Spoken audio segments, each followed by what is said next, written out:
ಎಲ್ರಿಗೂ ನಮಸ್ಕಾರ, ಎಲ್ಲರಿಗೂ ವಣಕಂ. Thank you. ಇಲ್ಲಿ ಉಪಸ್ಥಿತರಿರ್ತಕ್ಕಂತಹ ಎಲ್ಲ ವ್ಯಕ್ತಿಗಳಿಗೂ ನಾನು ಆತ್ಮೀಯವಾಗಿ ಸ್ವಾಗತವನ್ನ ಕೋರುತ್ತೇನೆ. ಕಾರ್ಯಕ್ರಮದ ಬಗ್ಗೆ ಒಂದು ಸಣ್ಣ ಪರಿಚಯವನ್ನು ಮಾಡಿಕೊಳ್ಳಲಿಕ್ಕೆ ಇಷ್ಟಪಡ್ತೇನೆ. ನಿಮಗೆಲ್ಲರಿಗೂ ಗೊತ್ತಿರೋ ಹಾಗೆ ಕರ್ನಾಟಕ ಮತ್ತು ತಮಿಳುನಾಡಿನ ಬೇರೆ ಬೇರೆ ಜಿಲ್ಲೆಗಳಲ್ಲಿ ನೆಲೆಸಿರ್ತಕ್ಕಂತಹ ಸುಮಾರು 58 ಗ್ರಾಮೀಣ ಮಟ್ಟದ NGOಗಳು ಧ್ವನಿ ಸಂಸ್ಥೆಯ ನಿರಂತರ ಕಾರ್ಯಕ್ರಮವನ್ನ ಬಹಳ ಅತ್ಯುತ್ತಮವಾಗಿ ಯಶಸ್ವಿಯಾಗಿ ಮಾಡಿರ್ತಕ್ಕಂತಹ ಹಿನ್ನೆಲೆಯಲ್ಲಿ ಇವತ್ತಿನ ದಿವಸ ನಾವು ಗ್ರಾಜುಯೇಷನ್ ಡೇ ಕಾರ್ಯಕ್ರಮವನ್ನ ಹಮ್ಮಿಕೊಂಡಿದ್ದೇವೆ. ವಿವಿಧ ಜಿಲ್ಲೆಗಳಿಂದ ಪ್ರಯಾಣ ಮಾಡಿ ನಮ್ಮ ಎಲ್ಲ NGO ಪಾಲುದಾರರು ಇಂದು ಇಲ್ಲಿ ಬಂದಿರತಕ್ಕಂಥದ್ದು ನಮಗೆ ಬಹಳ ಸಂತೋಷಕರವಾದಂತಹ ವಿಷಯ. ಈ ನಮ್ಮ ಪ್ರತಿಯೊಂದು NGOಗಳು ತಮ್ಮ ತಮ್ಮ ಸಂಸ್ಥೆಗಳಲ್ಲಿ ನಿರೀಕ್ಷಿತ ಬದಲಾವಣೆಗಳನ್ನು ತರ್ತಕ್ಕಂಥ ವಿಷಯದಲ್ಲಿ ತಮ್ಮೆಲ್ಲರ ಪ್ರಾಮಾಣಿಕ ಪ್ರಯತ್ನ, ಸಮಯ ಮತ್ತು ಸಂಪನ್ಮೂಲಗಳನ್ನ ಬಹಳ ಅರ್ಥಪೂರ್ಣವಾಗಿ ಬಳಸಿಕೊಂಡಿದ್ದೀರಾ. ಅದು ನಮಗೆ ಬಹಳ ಖುಷಿ ಕೊಡ್ತಕ್ಕಂತಹ ಸಂಗತಿ. ಅದರ ಫಲಿತಾಂಶದ ಅಂಗವಾಗಿ ಇವತ್ತಿನ ದಿವಸ ನಾವು ಅದರ ಆಚರಣೆಯನ್ನು ಮಾಡಲಿಕ್ಕೋಸ್ಕರ ಇಲ್ಲೆಲ್ಲರೂ ಸೇರಿದ್ದೇವೆ. ನಿಮ್ಮೆಲ್ಲರ ಸಾಧನೆಗಳನ್ನ ಕೇಳೋದಕ್ಕೋಸ್ಕರ ನಮ್ಮೊಂದಿಗೆ ಇಂದು ಈ ಕಾರ್ಯಕ್ರಮಕ್ಕೆ ಮುಖ್ಯ ಅತಿಥಿಗಳಾಗಿ ಆಗಮಿಸಿರ್ತಕ್ಕಂತಹ ಇನ್ಫೋಸಿಸ್ ಸಂಸ್ಥೆಯ ಸಹ ಸಂಸ್ಥಾಪಕರಾದ ಶ್ರೀಯುತ ಶಿಬುಲಾಲ್ ಅವರಿಗೆ ಈ ಕಾರ್ಯಕ್ರಮಕ್ಕೆ ಸ್ವಾಗತವನ್ನು ಬಯಸ್ತೇನೆ. I welcome Shibulal sir for this programme. ಅದೇ ರೀತಿ ಈ ಕಾರ್ಯಕ್ರಮಕ್ಕೆ ಕೆಲವೇ ಕ್ಷಣಗಳಲ್ಲಿ ಗೌರವ ಅತಿಥಿಗಳಾಗಿ ಬರಲಿರ್ತಕ್ಕಂತಹ ಕರ್ನಾಟಕ ಸರ್ಕಾರದ ಗ್ರಾಮೀಣಾಭಿವೃದ್ಧಿ ಮತ್ತು ಪಂಚಾಯತ್ ರಾಜ್ ಇಲಾಖೆ ಶ್ರೀಮತಿ ಉಮಾ ಮಹಾದೇವನ್ ಅವರು ಕೂಡ ಇನ್ನೇನು ಕೆಲವೇ ಕ್ಷಣಗಳಲ್ಲಿ ಬರ್ತಾರೆ. ಅದಕ್ಕೋಸ್ಕರ ಅವರಿಗೆ ಅವರ ಅನುಪಸ್ಥಿತಿಯಲ್ಲಿ ಅವರಿಗೆ ನಾವು ಸ್ವಾಗತವನ್ನು ಬಯಸ್ತೇನೆ. I don't think they understood the concept, and even we did not understand the concept. So those two children joined in 2000. So 99 we asked, we got in 2000. That was our first introduction to the social sector. What happened over the years was that after a year we increased the number, then we went to two other schools in the district, then it went to, then we started going around in Kerala. Then we realized that the schools were recommending children may not be the perfect way to get the right set of children. So we went into an application process. So we just closed the application for Kerala. And I have a message. We got 5,813 applications, and we. Wow. That is not a good thing. Because our seats across the country is about 1,500. That means Kerala has maybe 100 to 150 seats. So it's very, very competitive. So over the years, we expanded into other states. Next came Karnataka, then we went to Tamil Nadu. Now we operate in 12 states. Kumari used to do all the selection personnel for about 10 years. She will go and meet everyone. So she used to travel across the state and select the children. So the children get selected up. So we go through a test. So we call for test, then interview which she used to do. Even now she does. And then there's a home visit. And then because the program is for 7 years, so once they get selected, it goes from 11th all the way to post-graduation. So that's the program, and which is what Rajiv talked about. We have about more than 5,000-6,000 children in the program now, and quite successful because we did an impact assessment after about 5-6 years. So today we operate in 12 states, and I don't go for selection, but she does. She goes for the final selection. And we found that these children basically come from the BPL space. That is the first criteria. Because merit is not the criteria, need is the criteria. And in 2.5 years, they are able to pull the family out of the BPL. After they finish. Excellent. That's how we stand up. And the point that you made in the end is an extremely important one, because we always talk about how can philanthropy take people out of poverty. not just make an incremental change, and this is a good example. I was also curious, I know philanthropists have sometimes do scholarship programs, etc. When you look at the range of non-profits that you run, on the one hand there is Edumentum and organizations focused on social sector leaders. There is on the other hand the scholarship program. And you also mentioned in the other room that you run a lot of NGOs. How do you sort of think about this entire range of work as well? So in 1999 itself we made certain choices when we started doing this. So we could have gone into any sector, right? But if you look at my life and Rajiv's life and Kumari's life, we soon realized that whatever happened to our life was because of the education we got and our parents supported us. And that was the fundamental foundation on which we built our life. So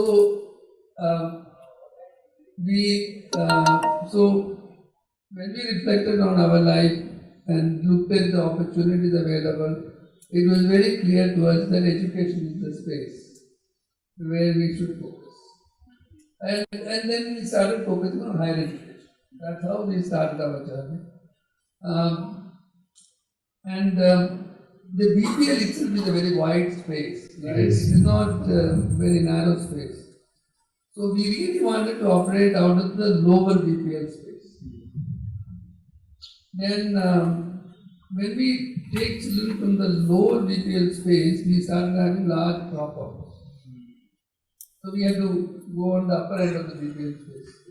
So then we backed into, so everything, all of our work, most of our work is in education. Then we backed into trying to build children's homes in 2004. So actually one of Rajiv's colleagues, Asha Thomas, she joined us and we started having this children's home. Then we got into building school because we realized that these children are not being supported in normal schools. But then during that whole journey I realized that there is tremendous lack of leadership in government schools. A tremendous lack of leadership in government schools. If you look at this country, you have over 1.5 million government schools and you have shortage of some 9 million teachers. You have, the teacher absenteeism is an accepted fact. And just like you talk about governance, if I look at every government school, they will have no governance in place. They have no financial management, they have no strategy in place, none of that is in place. And I am a very firm believer, as Rajiv said, in systems and process, but more importantly on leadership. Without leadership, I don't think change can happen. So we backed into, so in 2012, I got into trying to do leadership development for government schools. So that has now morphed into Shibulal and into Edumentum and into other programs, Mantra for Change. So if you look at it, while we do a range of programs, all of them are, most of them, not all of them, are related to children and education and transforming lives. So some of these programs are pretty long actually. All the programs are very long and very deep. So if you look at Vidyadhan, it's what I call a mid-touch program. Because we touch the children quite actively. And we are with them for 7 years. We not only fund them, we give them mentorship. We give them career counseling, we give them English skills, life skills, and all kinds of things. So it's a mid-touch. Shiksha Lokam is a low-touch program because we are working with 2 lakh leaders on a digital platform. So we categorize this separately, but we operate in the entire spectrum of trying to operate in the entire spectrum of education. Okay, thank you very much. And talking about leadership, governance, and systems, you come from a corporate background. And when you look at the social sector, there is always this thing that the problem is running faster than the solution. In your experience, what has gone well? Shibulal, what could have been better? Like, are there areas that you see we could do better as a sector overall from the experience that you've had? So, please remember, we hardly fund. Because what we do is we do ourselves. Right? It's very different. So many people in my position when they sit here probably they fund a lot and it's great work to do, but we actually run our programs mentally and physically ourselves. So our focus has worked. So if you look at, so I'm actually sitting on the other side of the answer, right? Our focus has worked because we chose education as an area of focus. We spend time understanding that space and we put energies into it, and our long-term approach has worked. Because I could have gone on a path saying that we will give the best student a scholarship for 1 year. And then it would have been a transaction. The time will not really move to the other side. We cannot get out of that well. Poverty is like a disease. It's like a sickness. You can't get out of it. And I have seen many programs where, again, this whole issue of whether you are giving a fish or teaching how to fish, right? You really have to teach them how to fish. So our focus has worked.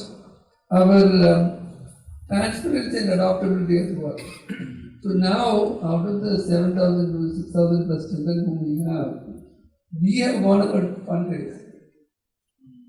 So we raise now funds, right? And we do have about 1,005. So because if I look at the application process, I get 5,000 applications in Kerala. I take 150 children. The next 1,000 children, at least the next 300 children are of the same category. Absolutely. But there is only a limit to which I can take because I run multiple programs. So there is a limit. And if I look at all over India, I can easily find another 10,000 children who we can find. So when I look at the country, so what we did was we went ahead saying we created a program where one person can fund one child. Only thing is we keep complete line of sight to the impact. Correct. So we show that we don't take the money. We say you please fund the child directly. So the second thing which has worked is transparency, the governance. Right, the level of governance which we have is enormous, right? So we give complete transparency to the funding. So my idea was to get funds from individuals, but I think the people who did it, they have been more successful in getting funds from corporates. So we are able to completely see line of sight. So what has worked is focus. Second is the entire transparency and professionalizing the organization. Right? While we are definitely there, it is run as a professional organization. There are board meetings, minutes, you name it. It is run very similar to a corporate environment. External board members. Data is the only mantra which you talk about. We do impact analysis from outside agencies. So, focus, transparency, and governance has worked well for us. And I think that's, and for people who have gone through the Niranthara program now, I think this just reinforces why some of the areas that they're working on is extremely important. Because for somebody like you who's already funding this initiative, some of this you might not have to do.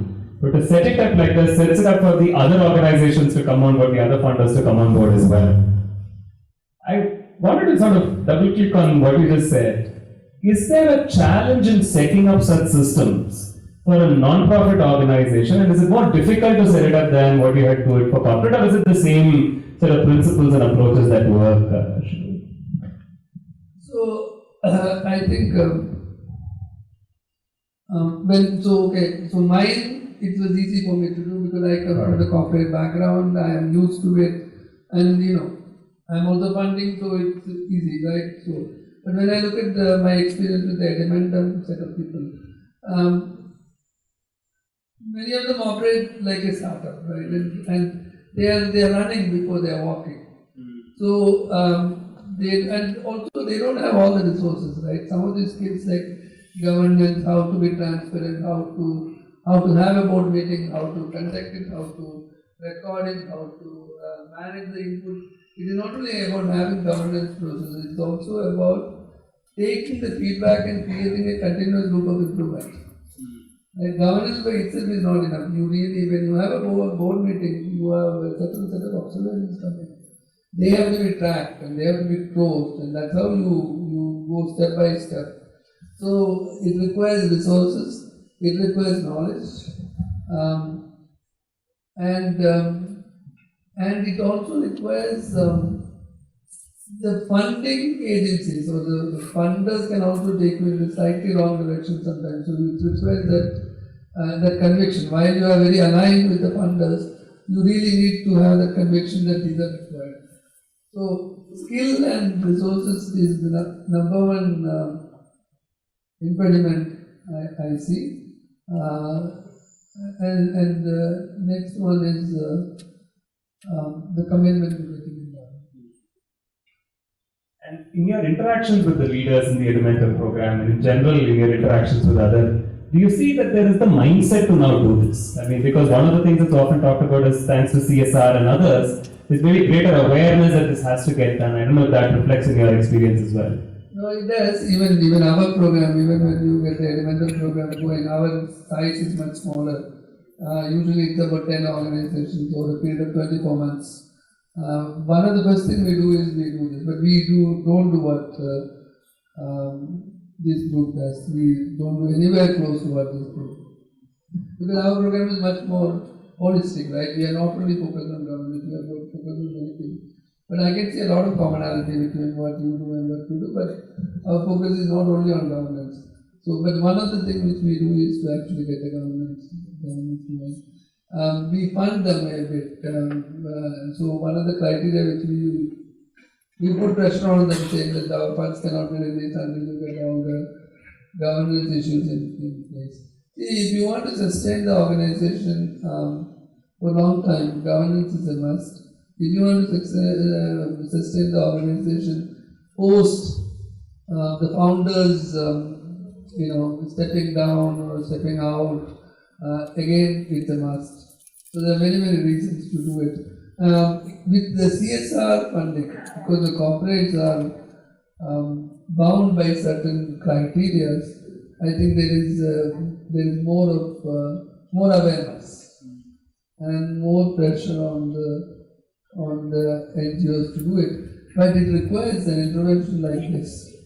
So just putting pressure is really not going to help anybody. It requires an intervention like this. And I have not seen any corporate which intervenes in this kind of manner at this stage. So it requires an intervention like this to give the skill set, give the guidance, maybe look at taking over some of the responsibilities into you have done, into a center where the burden on the founders and the people in the NGO is little reduced. But at the same time, nothing is going to work until the leadership of the organization, the NGO organization, commit to this. Right? There is absolutely no way to work. Whatever you do, it is not going to work until the other side commit to it. And so, I think that's equally important. Absolutely. One of the things you mentioned when you talked about your work and you said is a critical feature of success is the transparency, saying you're able to look at the line of sight. I wanted to build on that also, Shibu, because one of the questions that often comes up in the social sector is the question of trust. I mean, there is a trust of the donor to the non-profit. There is also a trust of the non-profit to the donor, and then there are other organizations to each other. How do you sort of address that issue of trust, and what has been your experience? Because similar with your Edumentor leaders, organizations that you are working with as well, I'd love to hear how do you sort of build a strong sense of trust? I think one of the challenges sector faces is arbitrariness from the both sides, right? So at least I've come across some NGOs. If I go to an NGO and say tomorrow morning I like to do sheltering of cows, will you do it? And the answer will be give us the money, we will do it, right? Because the funding is so difficult. And so because it becomes so attractive, and the purpose sometimes gets diluted, right? So it's very important for the organization to identify the strategy and purpose. So I think What you call strategy, I call strategy and purpose, because the purpose of the organization reflects in the strategy. And the strategy is a way to achieve the purpose. That if you are trying to protect children, then that is the purpose. Strategy is a way to get that achieved. So what you are doing, what you call strategy, I call purpose and strategy. So the core belief in the strategy and purpose is very, very important. Right? And if that is not protected, that is not sacrosanct, then you have an issue in that. That is number one. Number two, so that builds trust. Actually, it is not the other way. It does build trust, it is not the other way. Because I will give an example, my own personal example. Actually, I told you that we go for funding. So we go for funding. And we take children in the 11th grade. They are minors when they join us, right? They are only 15. And we go out funding for children when they go to graduation. By then they are 17 or 18, whatever is the age. So we have this rule saying that until they are major, we can't expose the child to any external agents. We get a consent, but still the consent cannot be signed by the child. So until the child signs the consent, so recently we were talking to an organization and they said they were very keen to fund 11th. And actually one of the biggest foundations in the country, and we said no, we can't do it because we can't expose the children to you. And they said no, we'll give you. I said, but we want to have the line of sight, we want to show you. So we stuck to but it's easy for me. It's easy to talk like that, but it's very difficult for many organizations. But it helped because it built that level of trust onto the organization. So when you stick to your purpose and your strategy, I think sometimes it is very challenging, but it does help to build the trust. Because then they are not seeing you as wavering. Right? So that is very important. Then automatically what happens is the people who are funding will be people who are willing to align to that purpose.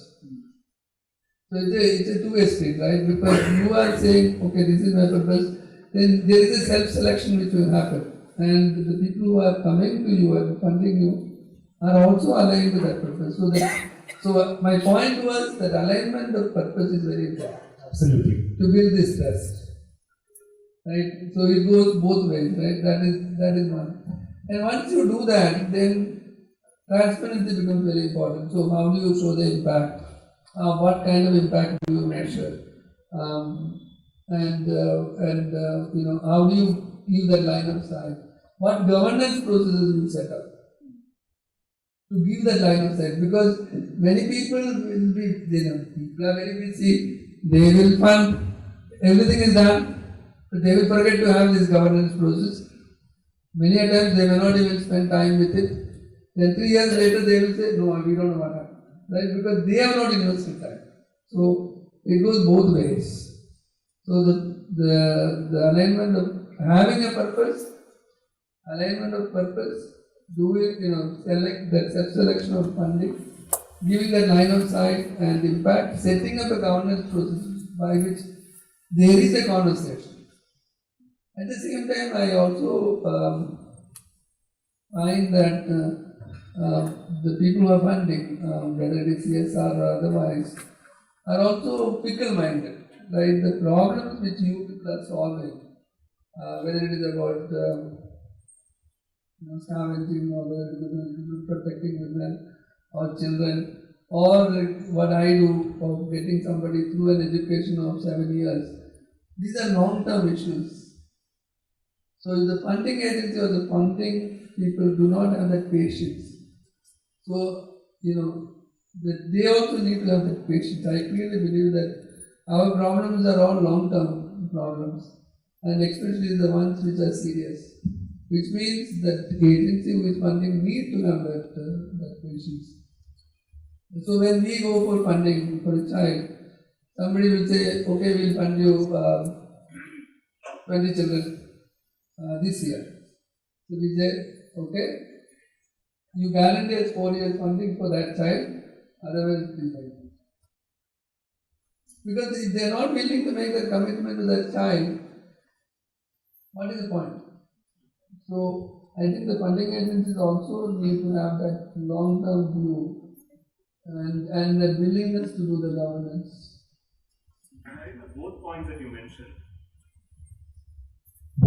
mentioned is very important. One is you trust people who you know what they stand for. And you know this is the purpose that they stand for, it's easier to trust. And two is it's a two-way street. It's just not a one-way street. I have a few more questions, sir, but I just want to make sure I give the audience a chance as well. And I don't know how much time we have, Rajiv. Maybe another 5 minutes? Okay. Any questions from any of you? I think there's a person on the last. Sir, if you can get up and ask your question, please.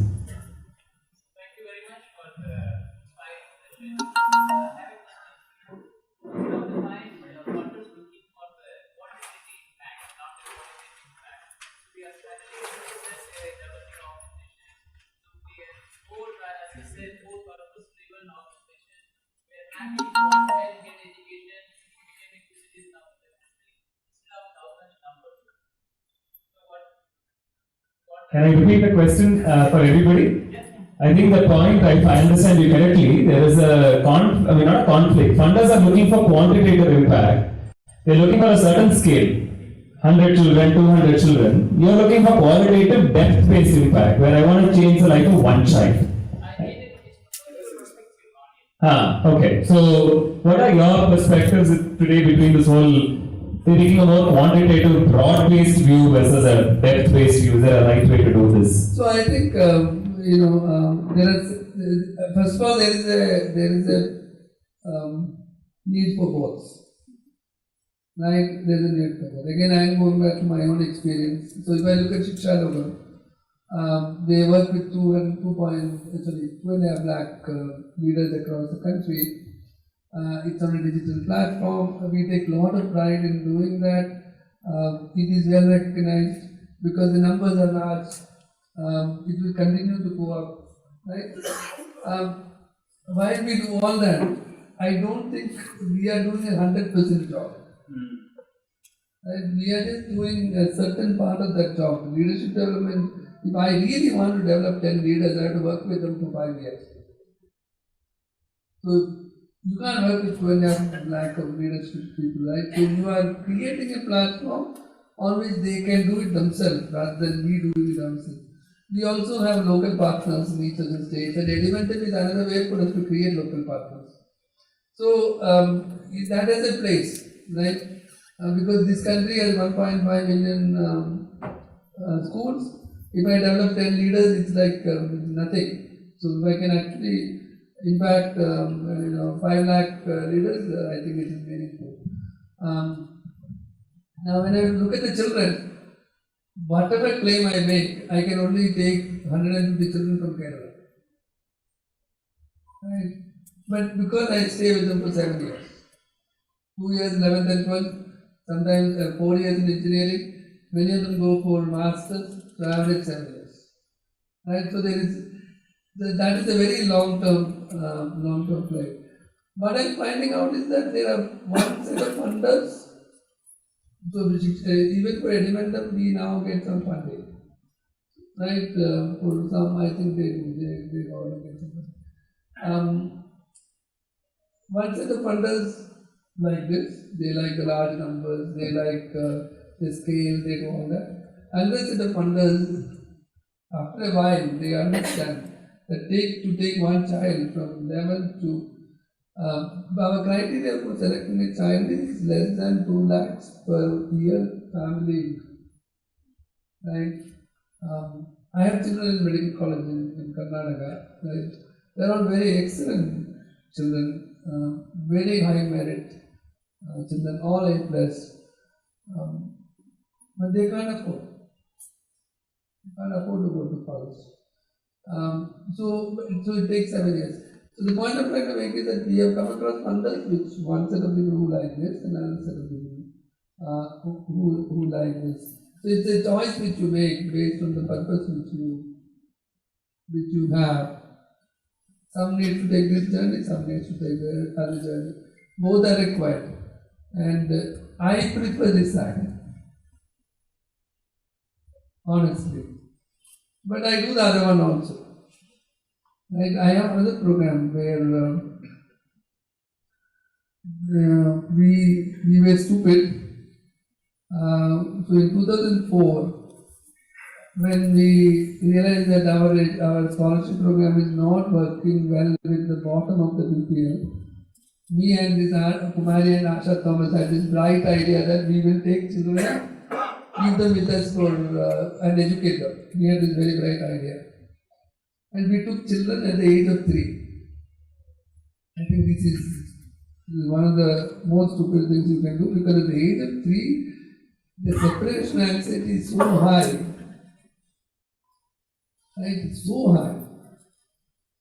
However poor you are, however, the child may not have any food for 10 days, but still the separation anxiety is children. But we went ahead.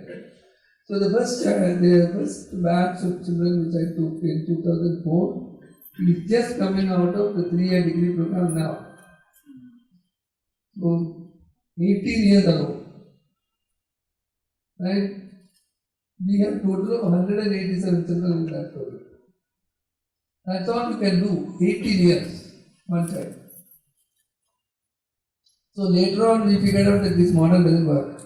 So we integrated with the school. So then it became a hostel and a school, and now we don't take. We learned our lessons, and we take children when they are in 4th, 5th, and 6th. But again, we only take 30 children because they stay with us for next 6 plus 14 years. So basically, those children eventually get moved on to the higher education scholarship. But I can take only 30 children. And many of the children whom I have today, who I have taken, I may not even see them graduate. It's been such a long program, but the numbers become very small. Impossible to ask for any funding to anybody. So I don't even think about it. We know how to run this program. We do excellent work. So the children are doing wonderful. The first child will come out of BCom plus CA this year. He will go into an employment which will make him at least 50,000 rupees a month. But very difficult to convince somebody to do this. So I understand the challenge. That's because I do all of those things.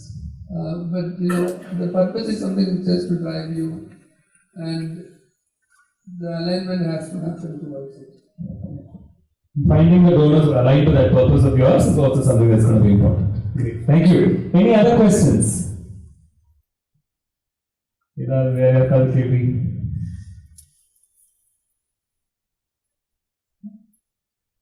If it's not, maybe I can ask one question. I think one the question has also been, they talk about where the greatest need often does not attract the greatest money. If you look at it, there is a significant investment that's going into urban India today, or on certain issues today, but there are issues, and I was in the room and some of these where people were talking, working with Edasi women, for example, working with people of a certain community, huge need, but does not attract the level of capital that it needs. I don't know if you have any thoughts on how do you sort of bridge this gap, where the highest needs don't often receive the highest capital? I agree with you, and we find it also when we go for things like Edmonton and all that. Their ability to communicate to us is very low. Right? Because I am sitting on the other side doing interviews to the Edmonton program. Their ability to communicate to us is low. Their ability to tell the story is very low. Their ability to articulate the purpose is low, because language becomes the first barrier. Secondly, sophistication becomes the second barrier, right?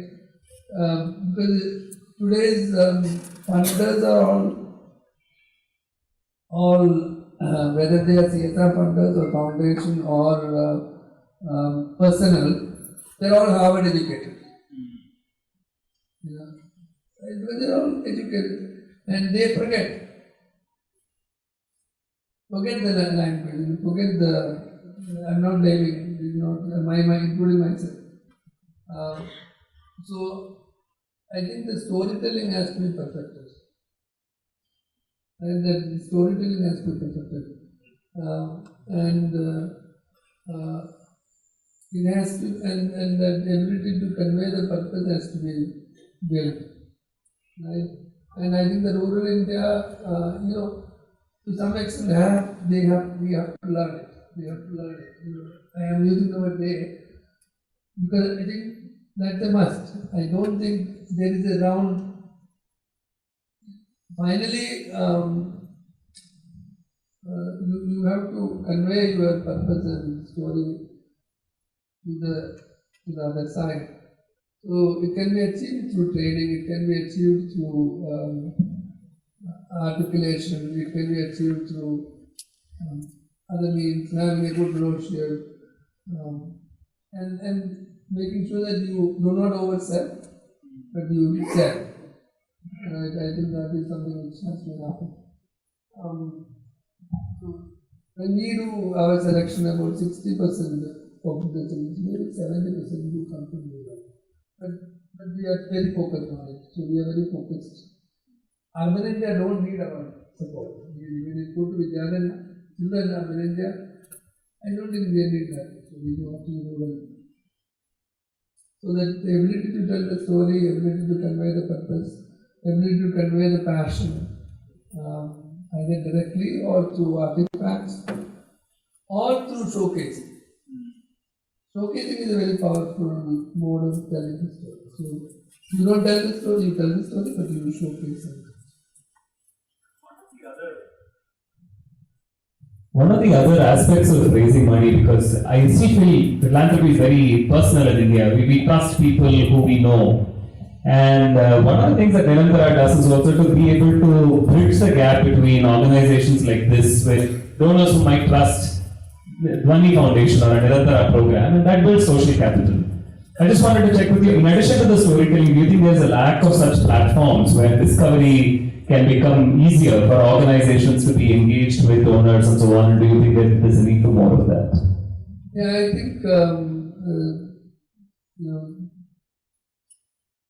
I have come across only one or two of these kinds of events where you build that trust. So trust is a very big issue, especially the activities happening far away. The funders are really no way to monitor.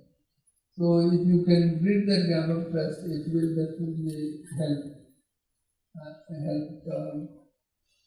And I think you are also teaching how to tell the story. How to create the artifacts, how to convey the message. So I think that is equally important.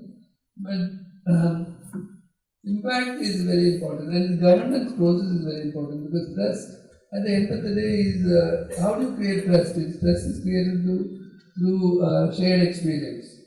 There is really no shared experience between the NGO and the founder unless they spend time together. What is the shared experience? Writing a check is not a shared experience. So how do you do that? So as part of the governance process, somehow you have to make sure that the funder experiences the trust. Experience the NGO. And that means both parties have to spend time.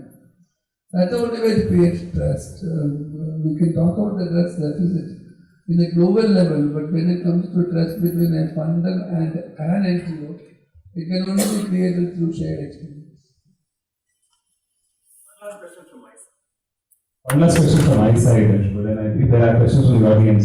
I think throughout the conversation today, you've highlighted a few key messages that I just wanted to summarize. One, you talked about having a clear purpose, because we trust people who we know what they stand for. And that's a critical point for the non-profit organizations.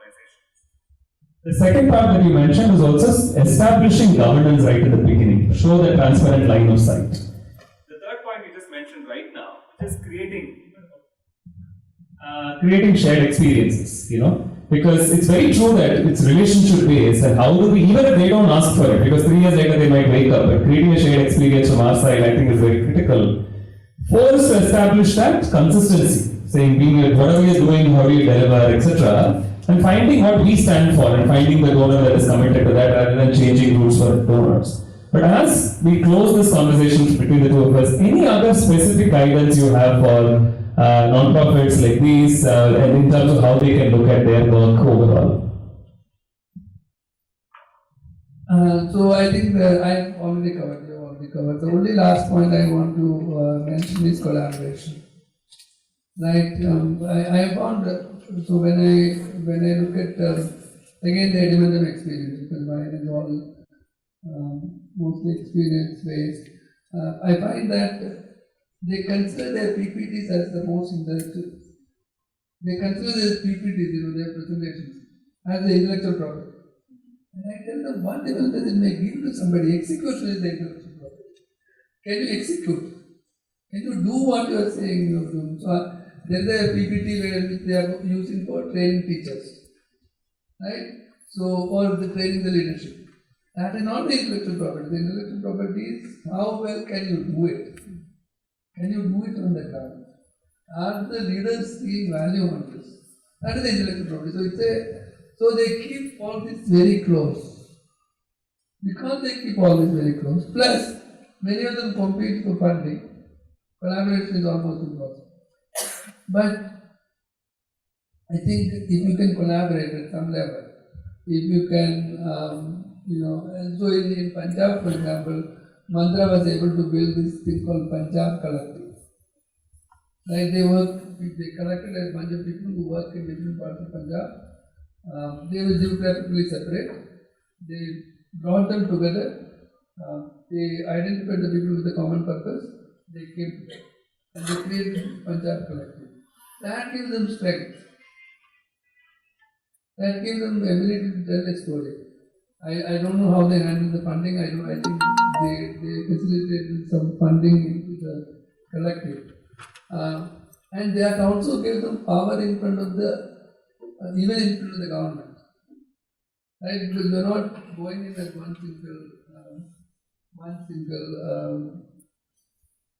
NGO, we are going in as collectives. For example, in today's conversation, I at least heard scavenger eradication, the manual, at least 10 times. I don't think any one of them work in the same state, in the same district. They all work across Tamil Nadu and Tamil Nadu. And they create a collaborative network and use that network to bring that case out into the public. And then they have a lot of strength, right? They can go in front of the government, they can go in front of Port Foundation and say there is a collective of 20 of us trying to do this one thing. Right? Fund us. Right? They can get media attention because it's not one NGO. So you have to figure out a way to, so that's my last point, creating collaboration and joining hands of people with the same purpose and sharing knowledge. Actually, the Shiksha platform is all about sharing knowledge, right? Any NGO which works on the platform, whatever content they have, once it is put there, it is visible to everybody else. That's the one thing which we ask for. So they can learn from each other, they can support each other, they can create news together, they can represent together. So I think that is the last one I want to make. Rather than being an island, being very isolated, become a collective. And it's not one collective; it is multiple collectives with similarity in purpose. And there is greater appetite to fund collaboration today as well. So I think it's a great opportunity. It's probably a good place to end. But the others have any questions to be said?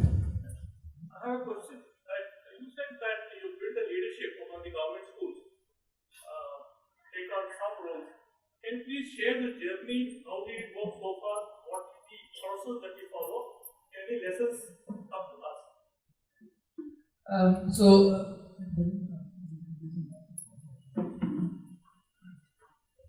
So actually it started out because I was, Rajiv and I, we were both, when we were at Infosys, we had this wonderful thing called Infosys Leadership Institute. Still around, it's very, very successful, enormously successful. We both would have sat in the classroom and taught both. So you would have done both. You would have sat in classrooms listening to other people, telling us about various things. And we also have taken classes. So, and that is when I was getting this idea of leadership in K-12. So in 2012, I went out and created this national Institute for Leadership in Education, NILE, and came up with a set of activities. One of them was to give an award to the best school leaders. And we went ahead and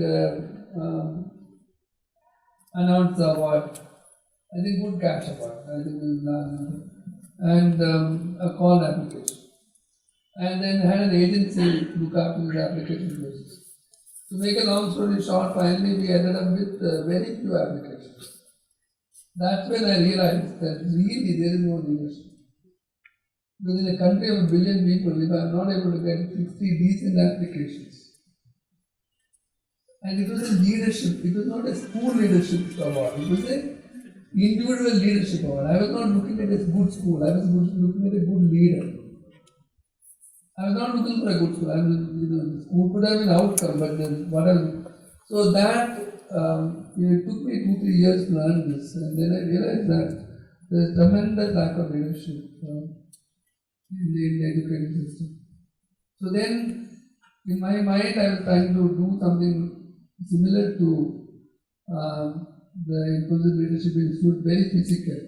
Then I realized that these people, so we started conducting conferences and inviting people to come, and establishing what I used to call Leaders Teach series, where I will invite the principal of NPS to come and teach all that.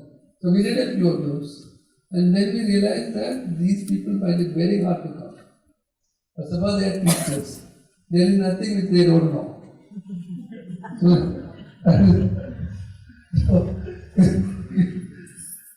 I have great teachers, no, I respect them. I still get up even when my son's teacher walks in. So then I realized that a physical solution will not work. So it stopped. Finally, it stopped. And then in 2017, we went with a digital solution. So we created this digital ecosystem where everybody can come together. And then, because of this, we realized the large scale, we realized that this is not something which we can do ourselves. We built this partnership model where we have partners in every state who will work with us on the digital ecosystem. So we actually became the ecosystem provider rather than the leadership development agency. We create this entire ecosystem.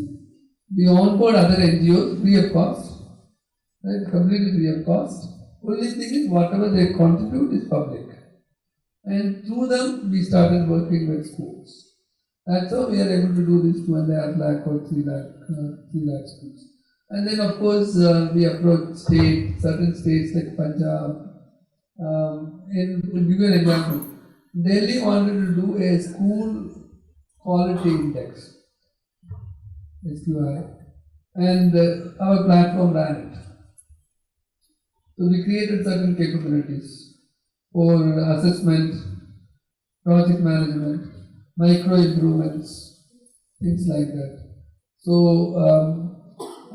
Delhi did this school quality index and identified as the most important issue in the Delhi school is safety.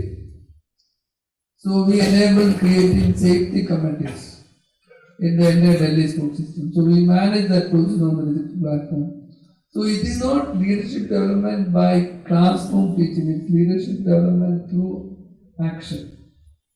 Right? So when they create these micro improvements and execute on them, that is the development. For example, in Punjab, the government schools were losing children 5% every year. So we facilitated parent-teacher meeting at the principal level. So we came up with a system for how to conduct a parent-teacher meeting, how to govern it, how to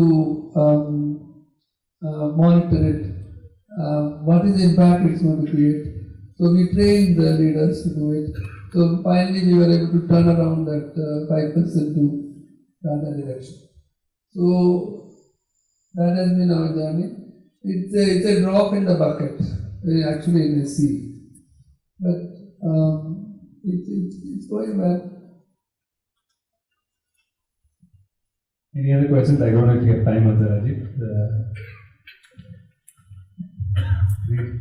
Maybe the last question. Yeah. Yes. The perception of social work is continuously changing. Definition and perception. 90s, 2010, 2020. Then what will be your suggestion for next 5 years, 10 years? How we have to work as a voluntary organization? I think more than the perception, the need has changed. I think, right? The need has changed. Country has moved forward. We have been independent for many years. We have some wonderful things. So that is why it is changing. But while we all take enormous pride in the progress we have made. So I'll answer this question. So if you look at it, 70% of our population is in rural areas.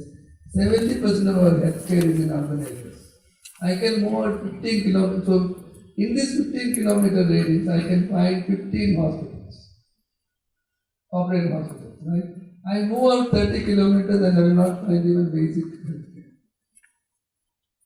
So we produce 1 million engineers every year. Every year this country produces 1 million engineers. Probably the largest next to China. But we have millions of children who are not in school. So in many ways we are a country of contradictions. That's what I always used to say. We are a country of contradictions. On one hand, we have 900 million cell phones. When I was growing up, when Infosys was getting created, it used to take 2 years to get it out. Today you have 900. So we have this contradiction, right? Huge contradiction in multiple dimensions. It's not rural-urban contradiction, it's many other ways. So, and the scale of the problem is so large. So large. So there is need for affordable education, there is need for, if you look at education alone, you have access, affordability and awareness. Quality is another big issue, right? They increase the quantity of education, but the quality of education is less. So there are so many things which and then we can talk about the northeast, the tribal. There is so much work to be done, and I don't think we can make progress by one single agency working on it. So by saying that government will do it, or somebody else will do it, it's not going to work. We need a collection of people who will focus on it. And in that sense, all of you play a very, very, very important role, extremely important role in this area. There are causes and purposes that I medicine, actually. I don't think in the next 100 years we are going to, in my lifetime it has not changed. And in the next 100 years we are going to be in a situation where we will not have purpose. And the choice is yours, right? Which area, which you choose. But there is always things to do in the next 100 years. Thank you so much, Shibulal. I think the amount of honesty you're able to put on both outside and inside to yourself, I think has been fascinating. Thanks so much for your insights. Thank you, everyone.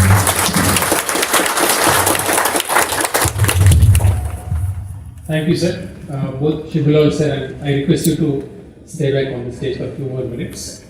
Shibulal sir, I request you to stay back on the stage for a few more minutes. We have a certificate distribution program, the toppers of the NGOs of both Karnataka and Tamil Nadu. It was really very, very interesting discussions around between these two people. ನಿಮಗೆಲ್ಲರಿಗೂ ಗೊತ್ತಿರೋ ಹಾಗೆ ಸಂಕ್ಷಿಪ್ತವಾಗಿ ಹೇಳೋದಾದ್ರೆ sir please ಬಿಸಿ ಸಂಕ್ಷಿಪ್ತವಾಗಿ ಅವ್ರು ಮಾತಾಡ್ತಕ್ಕಂಥ ವಿಷಯಗಳನ್ನ ಹೇಳೋದಾದ್ರೆ ನಾವೇನು ನಿರಂತರ ಕಾರ್ಯಕ್ರಮದಲ್ಲಿ ಮಾತಾಡ್ತಾ ಇದ್ದೀವಿ, ಗವರ್ನೆನ್ಸ್ ಇರ್ಬೋದು, ಲೀಡರ್ಶಿಪ್ ಇರ್ಬೋದು, NGOಸ್ಗೂ ಮತ್ತು ಡೋನರ್ಸ್ನ ನಡುವೆ ಹೇಗೆ ನಾವು ಸಂಬಂಧ ಇಟ್ಕೋಬೇಕು, ಇಬ್ಬರು ಹೇಗೆ ಒಂದೇ ರೀತಿಯಲ್ಲಿ ನಾವು ಅರ್ಥ ಮಾಡಿಕೊಂಡು ಸಮುದಾಯದ ಅವಶ್ಯಕತೆಗಳೇನಿದೆ ಅದಕ್ಕೆ ಅನುಗುಣವಾಗಿ ಕೆಲಸ ಮಾಡ್ತಕ್ಕಂಥ ಅವಶ್ಯಕತೆ ಇವತ್ತಿನ ದಿವಸ ಬಹಳ ಇದೆ ಅಂತಕ್ಕಂಥ ವಿಷಯವನ್ನ, ಅದೇ ರೀತಿ ನಮ್ಮ ನಿರಂತರ ಕಾರ್ಯಕ್ರಮದಲ್ಲಿ ಗವರ್ನೆನ್ಸ್ ಬಗ್ಗೆ ನಾವೆಷ್ಟು ಫೋಕಸ್ ಮಾಡ್ತಾ ಇದ್ದೀವೋ ಅದನ್ನ ಬಹಳ ಸದೃಢವಾಗಿ ನಮ್ಮ ಎಲ್ಲ ಸಂಸ್ಥೆಗಳು ಅನುಷ್ಠಾನಕ್ಕೆ ತಗೊಂಡ್ಬಂದ್ರೆ ಬಹುಶಃ NGOಗಳಿಗೆ ಯಾರೂ ಸಹ ನಾವಾಗಿ ಹೋಗಿ ಹಣ ಕೊಡಿ ಅಂತ ಕೇಳೋ ಅವಶ್ಯಕತೆ ಇರಲ್ಲ. ಅದಾಗಲೇ ಬರುವಂತಹ ಸಂದರ್ಭ ಸಾಕಷ್ಟು ಸಲ ಬರುತ್ತೆ ಅಂತ ಸಾಕಷ್ಟು ವಿಷಯಗಳನ್ನು ನಮ್ಮೊಂದಿಗೆ ಹಂಚಿಕೊಂಡಿದ್ದಾರೆ. ಇವರಿಬ್ಬರಿಗೂ ಧನ್ಯವಾದಗಳು. ಕಾರ್ಯಕ್ರಮದ ಮುಂದಿನ ಭಾಗವಾಗಿ ಒಂದು ಸಣ್ಣ ಅನೌನ್ಸ್ಮೆಂಟ್ ಇದೆ. 2 ಕಾರ್ಗಳನ್ನ ಆಕ್ಚುಲಿ ಪಾರ್ಕಿಂಗ್ ಜಾಗದಿಂದ ತೆಗಿಬೇಕು ಅಂತ ಹೇಳಿದ್ದಾರೆ, ಸ್ವಲ್ಪ ಪ್ರಾಬ್ಲಮ್ ಆಗಿದೆ ಅಂತ. 8123 car number and 6764.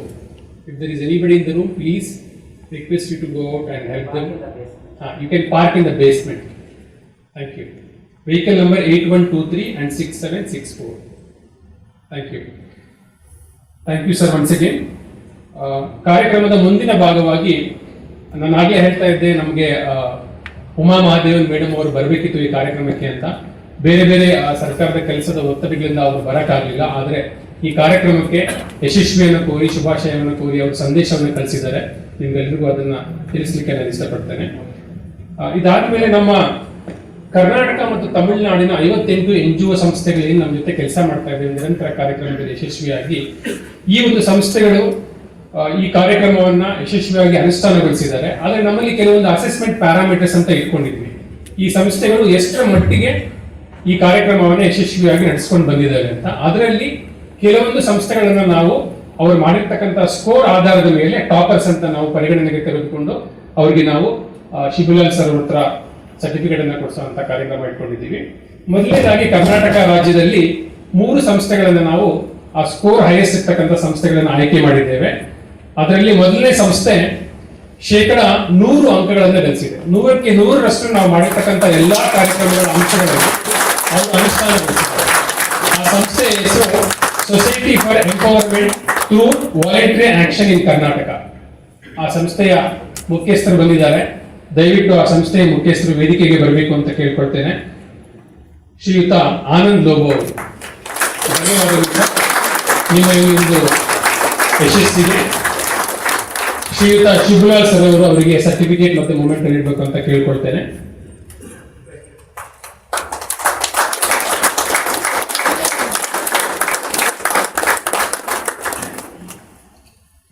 ಅವರಿಗೆ ಫಸ್ಟ್ ಪ್ರೈಸ್ ಅಂತ ಹೇಳಿಬಿಟ್ಟು ನಾವು ಈಗ ಒಂದು ಕಿರು ಕಾಣಿಕೆಯನ್ನು ಕೂಡ ಸಂಸ್ಥೆಗೆ ಉಪಯೋಗ ಆಗ್ತಕ್ಕಂಥ ಒಂದು ವಸ್ತುವನ್ನ ಅವರಿಗೆ ನೀಡ್ತಾ ಇದ್ದೀವಿ.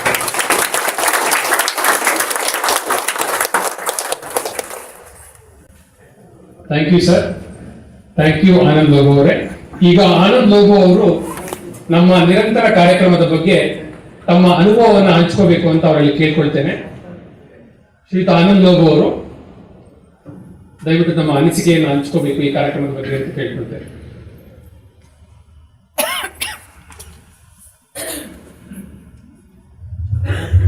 So dear dignitaries, invitees and all friends, it's an immense pleasure and privilege for me to stand before you as a much strengthened, much focused, having much clarity organization after having undergone the Niranthara program.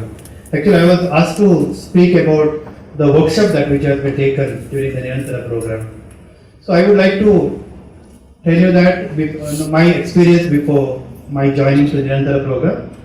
So we were running organization for the last 10 years, this work, mostly working with the children, and it was not having so much of clarity when we compare to after Niranthara this work.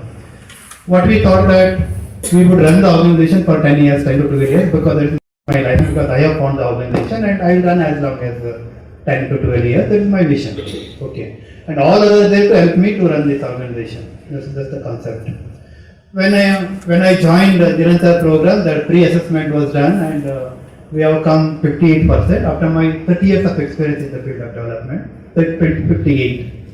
Then we have been 58. Then in 8 subjects the workshops were undertaken. That is as it was discussed that it is compliance, then governance, human resource development, accounting, MIS and technology, then marketing in fundraising, program planning, and vision and leadership. That's the one thing.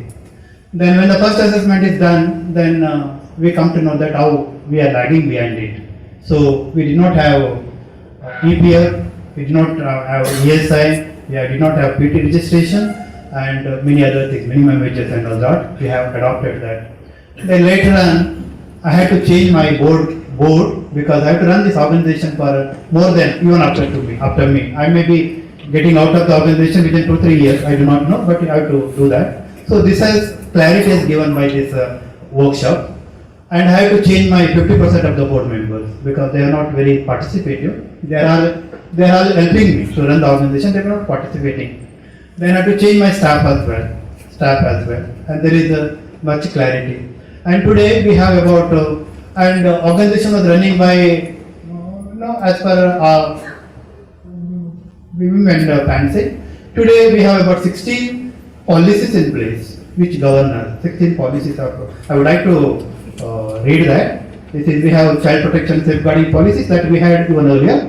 POSH policy, HR policy, finance and accounting policy, anti-corruption and anti-bribery policy, whistleblower policy, computer usage policy, travel policy, procurement policy, communication policy, staff safeguarding policy, non-discrimination policy, fixed asset policy, conflict of interest policy, career change and strategic planning.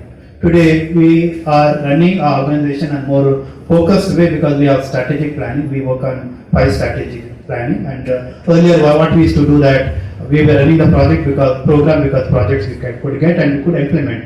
And Niranthara has taught us that we know that how to implement the project and how to implement the project, what to implement. But Niranthara has taught us why to implement the project. That has brought us lot of confidence that why it has put, that has given us a lot of clarity. And second thing to say that now there is no blame game and there is no passing over to another responsibility. Every staff, every board member, everyone takes the responsibility in the organization. That is the greatest thing that is done. It is greatest thing that everybody takes the responsibility. Our accounting, our all compliances are in place. So we got 100% on 7th of December when Dhwani team came to assess us on 7th of December 21, and that day it was 100%. This Niranthara parameters should be 100% every day.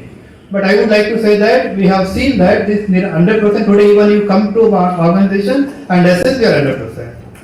And this confidence comes not only from the victory that we have done 100%. I don't think that it is a struggle. It is that strength comes from the struggle, and this struggle gives us strength because we don't give up.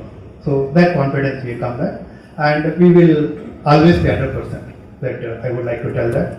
And time, this one things doesn't change.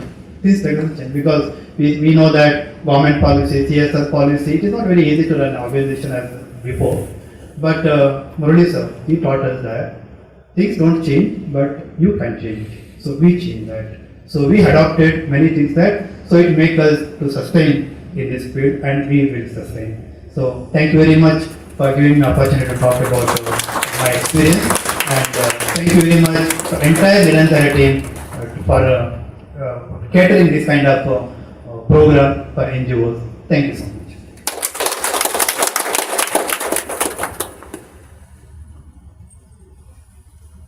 ಧನ್ಯವಾದಗಳು ಶ್ರೀಯುತ ಆನಂದ್ ಬಾಬು ಅವರೇ. ಅವರು ಬಹಳ ಸಂಕ್ಷಿಪ್ತವಾಗಿ ಕಾರ್ಯಕ್ರಮದಲ್ಲಿ ಏನು ಲಾಭ ಆಯಿತು, ನಮಗೆ ಯಾಕೆ ಲಾಭ ಆಯಿತು, ಯಾಕೆ ಈ ಕಾರ್ಯಕ್ರಮವನ್ನು ನಾವು ಮಾಡಬೇಕು, ಇದರಿಂದ ಯಾರಿಗೆ ಲಾಭ ಅನ್ನೋದನ್ನ ಬಹಳ ಸಂಕ್ಷಿಪ್ತವಾಗಿ ಅವರ ಯಶಸ್ಸಿನ ಬಗ್ಗೆ ಹೇಳಿದ್ದಾರೆ. ಜೊತೆಗೆ ಈ ಒಂದು 100% ಅನ್ನೋದು ಏನಿದೆ, not only for Nirantara program, it is for the lifetime for that particular organisation. ಆ ಒಂದು ಸಂಸ್ಥೆಗೆ ನಿರಂತರವಾಗಿ 100% ನಾವು ಮಾಡಿದಾಗ ಮಾತ್ರ ಸಂಸ್ಥೆ ಇನ್ನೂ 100 ವರ್ಷಗಳ ಕಾಲ ಮುಂದುವರಿಸಿಕೊಂಡು ಹೋಗ್ಲಿಕ್ಕೆ ಸಾಧ್ಯ ಆಗುತ್ತೆ ಅಂತ ಅವರು ಬಹಳ ಸ್ಪಷ್ಟವಾಗಿ ಹೇಳಿದ್ದಾರೆ. Thank you sir. ಕಾರ್ಯಕ್ರಮದ ಮುಂದಿನ ಭಾಗವಾಗಿ 2ನೇ ಬಹುಮಾನವನ್ನು ಗಳಿಸಿರ್ತಕ್ಕಂಥ ಸಂಸ್ಥೆ 99.93 ಅಂಕಗಳನ್ನು ಗಳಿಸಿದ್ದಾರೆ. ಈ ಸಂಸ್ಥೆಯ ಹೆಸರು ಮೈತ್ರಿ ಸರ್ವಸೇವಾ ಸಮಿತಿ. ಸೊ ಐ ರಿಕ್ವೆಸ್ಟ್ ಈ ಸಂಸ್ಥೆಯ ಮುಖ್ಯಸ್ಥರಾಗಿರ್ತಕ್ಕಂಥ ಶ್ರೀಯುತ ಹರೀಶ್ ಬಾಬು ಅವರು ವೇದಿಕೆಗೆ ಬಂದು ಸರ್ಟಿಫಿಕೇಟ್ ಮತ್ತೆ ಮೊಮೆಂಟ್ ಅನ್ನು ತಗೋಬೇಕು ಅಂತ ಕೇಳ್ಕೊಳ್ತೇನೆ. ಶ್ರೀಯುತ ಶಿಬುಲಾಲ್ ಸರ್ ಅವರು ಅವರಿಗೆ ಸರ್ಟಿಫಿಕೇಟ್ ಮತ್ತು ಮೊಮೆಂಟ್ ಅನ್ನ ವಿತರಣೆ ಮಾಡಬೇಕಂತ ಕೇಳ್ಕೊಳ್ತೇನೆ.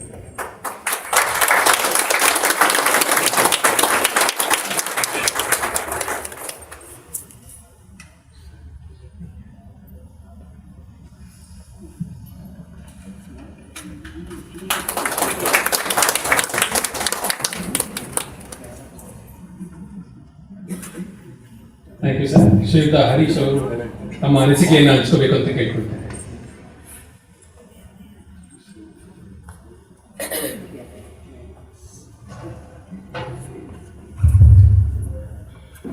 ನಮಸ್ಕಾರ ಎಲ್ರಿಗೂ, ಗುಡ್ ಈವ್ನಿಂಗ್. ಬಹಳ ಸಂತೋಷ ಆಗ್ತಾ ಇದೆ.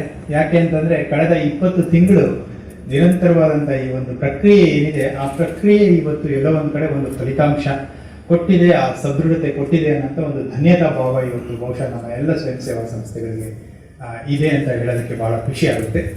ನಾನು ಯಾವಾಗಲೂ ಹೇಳ್ತಾ ಇದ್ದೆ, ಗೋಪಿನಾಥ್ ಸರ್ ಇರ್ಬೋದು ಅಥವಾ ಧ್ವನಿ ಟೀಮಲ್ಲಿ, ಬಹುಶಃ ಇವಾಗ ಏನಾಗಿದೆ ನಮ್ಮ ಸ್ವಯಂ ಸೇವಾ ಸಂಸ್ಥೆಗಳ ಒಂದು ಕ್ರೆಡಿಬಿಲಿಟಿ ಇಶ್ಯೂನಲ್ಲಿ, ಯಾಕೆ ಸ್ವಯಂ ಸೇವಾ ಸಂಸ್ಥೆಗಳನ್ನ ಬೇರೆ ಕ್ಷೇತ್ರದವರು ಹೇಗೆ ನೋಡ್ತಾ ಇದ್ದಾರೆ, ನಮ್ಮನ್ನ ಯಾಕೆ ಗುರುತಿಸ್ತಾ ಇಲ್ಲ, ಸಮಾಜದಲ್ಲಿ ಸ್ವಯಂ ಸೇವಾ ಸಂಸ್ಥೆಗಳು ಮಾಡೋಂಥ ಕೆಲಸಕ್ಕೆ ಯಾಕೆ ಮನ್ನಣೆ ಸಿಗ್ತಾ ಇಲ್ಲ ಅಂತ ಯೋಚನೆ ಮಾಡುವಾಗ, ಬಹುಶಃ ನಮ್ಮಲ್ಲಿರೋಂಥ ಲೋಪದೋಷಗಳನ್ನ ನೋಡುವಾಗ ಎಲ್ಲೋ ಒಂದು ಕಡೆ ನಾವು ಸರಿಯಾಗಬೇಕು. ಮೊದಲನೇದಾಗಿ ನಮ್ಮ ಸಂಸ್ಥೆಯ ಕಾರ್ಯಾತ್ಮಕವಾದಂಥ ಕೆಲಸಗಳು ಏನು ನಡೀತಾ ಇದೆ ಅದು ಬಹಳ ಪಾರದರ್ಶಕವಾಗಬೇಕು. ಅದು ಬಹುಶಃ ಬೇರೆ ವರ್ಗದ ಜನರು ಸಂಸ್ಥೆಗಳು ಏನ್ ಮಾಡ್ತಾ ಇದೆ ಅನ್ನೋ ಅಂಥದ್ದನ್ನ ಒಂದು ನಾವು ತೋರಿಸೋ ಮಟ್ಟಕ್ಕೆ ನಮ್ಮನ್ನ ನಾವು ಅಣಿ ಮಾಡ್ಕೋಬೇಕು ಅನ್ನೋ ಅಂತ ಒಂದು ಈ ಪ್ರಕ್ರಿಯೆ ಏನು ಪ್ರಾರಂಭ ಆಯಿತು ಕಳೆದ 20 ತಿಂಗಳು, ಅದರಲ್ಲೂ ಮಾರ್ಚ್ 2020ರಲ್ಲಿ ಈ ಒಂದು ನಿರಂತರ 2ನೇ ಬ್ಯಾಚ್ ಪ್ರಾರಂಭ ಆಯಿತು. It went up to almost 20 months. It was so knowledge providing training.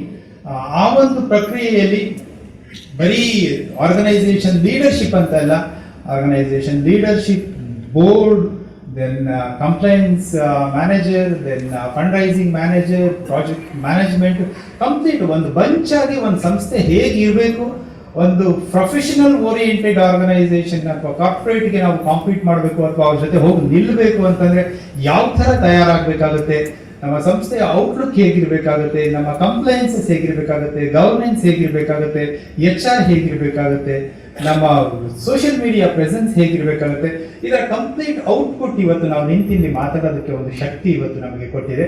ಬಹಳ ಮುಖ್ಯವಾಗಿ ನಮ್ಮ ಸಂಸ್ಥೆ ಸುಮಾರು ಒಂದು 35 ವರ್ಷಗಳಿಂದ ಕೆಲಸ ಮಾಡ್ತಾ ಇದ್ವಿ.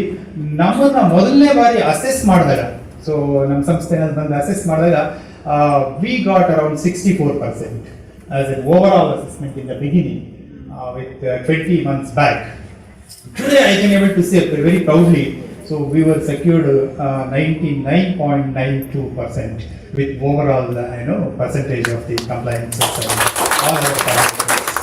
ಇದರಲ್ಲಿ ಆಗಲೇ ಹೇಳಿದಂಗೆ ಬಹಳ ಶ್ರಮ ಇದೆ, ಶ್ರಮ ಹಾಕಬೇಕು. ಅದರಲ್ಲೂ ಬಹಳ ಮುಖ್ಯವಾಗಿ ನಾನು ಲೀಡರ್ಶಿಪ್ ಮತ್ತೆ ಸ್ಟ್ರಾಟಜಿ ಬಗ್ಗೆ ಮಾತಾಡುವಾಗ ನಾವೆಲ್ಲರೂ ಬಹಳ ಮುಖ್ಯವಾಗಿ ಸ್ಟ್ರಗಲ್ ಮಾಡ್ತಾ ಇರೋಂಥದ್ದು ಏನು ಅಂತಂದ್ರೆ, ಸ್ವಯಂ ಸೇವಾ ಸಂಸ್ಥೆಗಳು ಕಾರ್ಯಕ್ರಮ ಬಂದ್ರೆ ನೇರವಾಗಿ ನಾವೇ ಕಮ್ಯುನಿಟಿಗೆ ಹೋಗಿ ಆ ಒಂದು ಕೆಲಸನ ನಾವು ತಲುಪಿಸೋ ಅಂತ ಒಂದು ಪ್ರಕ್ರಿಯೆಯನ್ನು ಇರ್ತೀವಿ. ನಾವು ಸಂಸ್ಥೆ ಬಗ್ಗೆ, ಕ್ರೆಡಿಬಿಲಿಟಿ ಬಗ್ಗೆ, ನಮ್ಮ ಅವಾರ್ಡ್ಸ್, ರಿವಾರ್ಡ್ಸ್ ಇದ್ರ ಬಗ್ಗೆ ಯಾರು ಯೋಚನೆ ಮಾಡೋದಕ್ಕೆ ಹೋಗಲ್ಲ. ನಮ್ಮ ಕೆಲಸ ಜನಗಳು ನಿರಂತರವಾಗಿ ತಲುಪ್ತಾ ಇದೆಯಾ, ನಮ್ಮ ಸೇವೆಯಿಂದ ಸಮುದಾಯದಲ್ಲಿ ಏನಾದರೂ ಒಂದು ಬದಲಾವಣೆ ಆಗ್ತಾ ಇದೆಯಾ ಅನ್ನೋದ್ರ ಬಗ್ಗೆ ಮಾತ್ರ ನಾವು ಗಮನ ಕೊಡ್ತಾ ಇದ್ವಿ. ಆದ್ರೆ ಇವತ್ತು ಈ ಒಂದು ಪ್ರೋಗ್ರಾಮ್ ಇಂದ ನಮ್ಗೆ ಏನಾಯ್ತು ಅಂತಂದ್ರೆ, ಬರೀ operational activities, day to day activities ಅಷ್ಟೇ ಅಲ್ಲ, ಬಹುಶಃ ನಾವು ಪ್ರೊಫೆಷನಲಿಸಮ್ ಯಾವ ತರ ತರಬೇಕು ನಮ್ಮ ಸಂಸ್ಥೆನಲ್ಲಿ, ಸೆಕೆಂಡ್ ಲೈನ್ ಲೀಡರ್ಶಿಪ್ ನ ಹೇಗೆ ನಾವು ಬೆಳೆಸಬೇಕು. ಯಾಕಂದ್ರೆ ವ್ಯಕ್ತಿ ಅಂತ ನೋಡುವಾಗ, ಸಂಸ್ಥೆ ಅಂತ ನೋಡುವಾಗ ಬರೀ ಒಬ್ಬ ವ್ಯಕ್ತಿ ಅಲ್ಲ, ಇಡೀ ತಂಡ ಸೇರಿದಾಗ ಸಂಸ್ಥೆ ಆಗೋದಕ್ಕೆ ಸಾಧ್ಯತೆ ಆಗುತ್ತೆ. ಹಾಗಾಗಿ ಅಲ್ಲಿ ಲೀಡರ್ಶಿಪ್ ಕ್ವಾಲಿಟಿ ಬಹಳ ಮುಖ್ಯ ಆಗುತ್ತೆ, ಸೆಕೆಂಡ್ ಲೈನ್ ಲೀಡರ್ಶಿಪ್ ಬಹಳ ಮುಖ್ಯ ಆಗುತ್ತೆ. ಅದಕ್ಕೆ ಬೇಕಾಗಿರೋಂಥ ಒಂದು ಕೆಪಾಸಿಟಿ ಬಿಲ್ಡಿಂಗ್ ಟ್ರೈನಿಂಗ್ಸ್ ಇರ್ಬೋದು, ಎಕ್ಸ್ಪೋಜರ್ಸ್ ಇರ್ಬೋದು, ಅದಕ್ಕೆ ಬೇಕಾಗಿರೋಂಥ ಪಾಲಿಸೀಸ್ ಇರ್ಬೋದು, ಇದ್ರ ಬಗ್ಗೆ ನಾವು ಹೆಚ್ಚು ಕೆಲಸ ಮಾಡೋದಕ್ಕೆ ಸಾಧ್ಯತೆ ಆಯಿತು. ಹಾಗೇನೆ ಬಹಳ ಮುಖ್ಯವಾಗಿ ನಾವು ನೋಡಿದಂಥದ್ದು, ನಮಗೆ ಆದ್ಯತೆ ಏನು, ನಮ್ಮ ಸಂಸ್ಥೆಗೆ ನಮ್ಮ ಡೊಮೈನ್ ಇಶ್ಯೂಸ್ ಏನು, ಯಾವ ಇಶ್ಯೂಗೆ ನಾವು ಕೆಲಸ ಮಾಡಬೇಕು, ಯಾವ ಇಶ್ಯೂಗೆ ನಾವು ಕೆಲಸ ಮಾಡ್ಬೋದು ಅನ್ನೋ ಒಂದು ಸ್ಪಷ್ಟತೆ ನಮಗೆ ಸಿಗೋದಕ್ಕೆ ಸಾಧ್ಯತೆ ಆಯಿತು. ಬಹಳ ಮುಖ್ಯವಾಗಿ ಇದರಲ್ಲಿ ನಮಗೆ ಬೆನ್ನೆಲುಬಾಗಿ ನಮಗೆ ಉಪದೇಶಕನ ಅಂತ ಒಂದು ಪ್ಲಾಟ್ಫಾರ್ಮ್ನ ತಗೊಬಂದು ಬೋರ್ಡ್ನ ರಿವೈಸ್ ಮಾಡೋದಕ್ಕೆ ಸಾಧ್ಯತೆ ಆಯಿತು. ಬೇರೆ ಬೇರೆ ಎಕ್ಸ್ಪರ್ಟೀಸ್ ನಮ್ಮ ಬೋರ್ಡ್ಗೆ ಬರೋದಕ್ಕೆ ಸಾಧ್ಯತೆ ಆಯಿತು. ಅಕೌಂಟ್ಸ್ ಸ್ಟ್ರೀಮ್ಲೈನ್ ಆಗೋದಕ್ಕೆ ಸಾಧ್ಯತೆ ಆಯಿತು. ಅದ್ರ ಜೊತೆಯಲ್ಲಿ ನನಗೆ ಬಹಳ ಇಷ್ಟವಾದಂಥದ್ದು ಈ ಒಂದು ಸ್ಟ್ರಾಟಜಿನ ನಾವು ಬಿಲ್ಡ್ ಮಾಡಿದ್ವಿ. 3 ವರ್ಷಕ್ಕೆ ಸಂಸ್ಥೆ ಹೇಗಿರಬೇಕು, ಏನು ಕಾರ್ಯಕ್ರಮ ಇರಬೇಕು, ಎಷ್ಟು ಹಣಕಾಸು ಬೇಕಾಗುತ್ತೆ, ಶಾರ್ಟ್ ಟರ್ಮ್ ಗೋಲ್ ಏನು, ಲಾಂಗ್ ಟರ್ಮ್ ಗೋಲ್ ಏನು, ಇದು ಬಹಳ ಸ್ಪಷ್ಟವಾಗಿ ನಾವು ಅರ್ಥ ಮಾಡೋದಕ್ಕೆ ಸಾಧ್ಯತೆ ಆಯಿತು. ಯಾವುದಕ್ಕೆ ಪ್ರಯಾರಿಟಿ ಕೊಡಬೇಕಾಗುತ್ತೆ, ಯಾವುದಕ್ಕೆ ಆದ್ಯತೆ ಕೊಡಬೇಕಾಗುತ್ತೆ, ಇದರ ಒಂದು ಅಸೆಸ್ ನಾವೇ ಮಾಡೋದಕ್ಕೆ ಸಾಧ್ಯತೆ ಆಯಿತು. ಆ ನಿಟ್ಟಿನಲ್ಲಿ ಬಹುಶಃ ನಮಗೆ ಈ 20 ತಿಂಗಳ ಕಾರ್ಯಕ್ರಮದಲ್ಲಿ ಬಹಳ ಒಳ್ಳೆ ಕಾರ್ಯಕ್ರಮ ಸ್ವಯಂ ಸೇವಾ ಸಂಸ್ಥೆಗಳಿಗೆ ಸಿಕ್ಕಿದೆ. ಅದಕ್ಕೆ ನಾನು ನನ್ನ ವೈಯಕ್ತಿಕವಾಗಿ ನನ್ನ ಸಂಸ್ಥೆ ಪರವಾಗಿ ಧ್ವನಿ ಫೌಂಡೇಶನ್ಗೆ ಬಹಳ ಮುಖ್ಯವಾಗಿ ಗೋಪಿನಾಥ್ ಸರ್, ಅರವಿಂದ್ ಸರ್ ಮತ್ತು ಪ್ರೊಡ್ಯೂಸರ್ ಮತ್ತು ಎಂಟೈರ್ ಟೀಮ್ ಅವರಿಗೆ ನನ್ನ ಹೃತ್ಪೂರ್ವಕವಾದಂಥ ನಮನಗಳನ್ನು ಹೇಳೋದಕ್ಕೆ ಇಷ್ಟಪಡ್ತೀನಿ. Thank you so much. ಧನ್ಯವಾದಗಳು ಸರ್.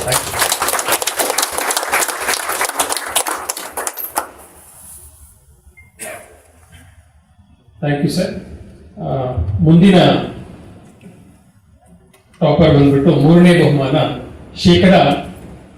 99.58% ಅಂಕಗಳು ಸಿಗ್ತಕ್ಕಂಥ ಸಂಸ್ಥೆ Bijapur integrated rural development society words. ಈ ಸಂಸ್ಥೆಯ ಮುಖ್ಯಸ್ಥರಾಗಿರ್ತಕ್ಕಂಥ ಮಹಾಂತೇಶ್ ಅಕ್ಷಿಮುಂಡಿನವರನ್ನ ವೇದಿಕೆಗೆ ಬರಬೇಕು ಅಂತ ಕೇಳ್ಕೊಳ್ತೇನೆ. ಇವರಿಗೆ ಸರ್ಟಿಫಿಕೇಟ್ ಮತ್ತು ಮೊಮೆಂಟ್ ಅವನ್ನ ಶ್ರೀಯುತ ಶಿಬುಲಾಲ್ ಸರ್ ಕೊಡಬೇಕಂತ ಕೇಳ್ಕೊಳ್ತೇನೆ.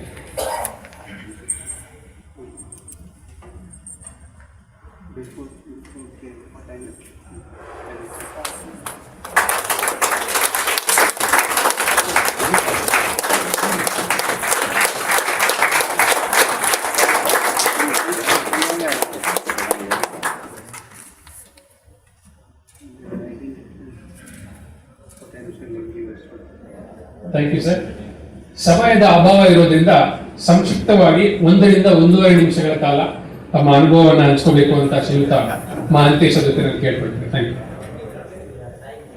ಎಲ್ರಿಗೂ ನಮಸ್ಕಾರ. ನಾನು ಮಹಾಂತೇಶ್ ಅಂತ ಹೇಳಿ ಬಾಗಲಕೋಟದಲ್ಲಿ ಬರ್ಡ್ ಸಂಸ್ಥೆ ಮಾಡಿ ಕಳೆದ 32 ವರ್ಷಗಳಿಂದ ಕೆಲಸ ಮಾಡ್ತಾ ಇದ್ದೀನಿ. ನಂದು ಸೋಷಿಯಲ್ ಸೆಕ್ಟರ್ ಸೇವೆ 40 ವರ್ಷಗಳ ಸೇವೆ 1983ರಿಂದ ಪ್ರಾರಂಭ ಆಗಿದೆ.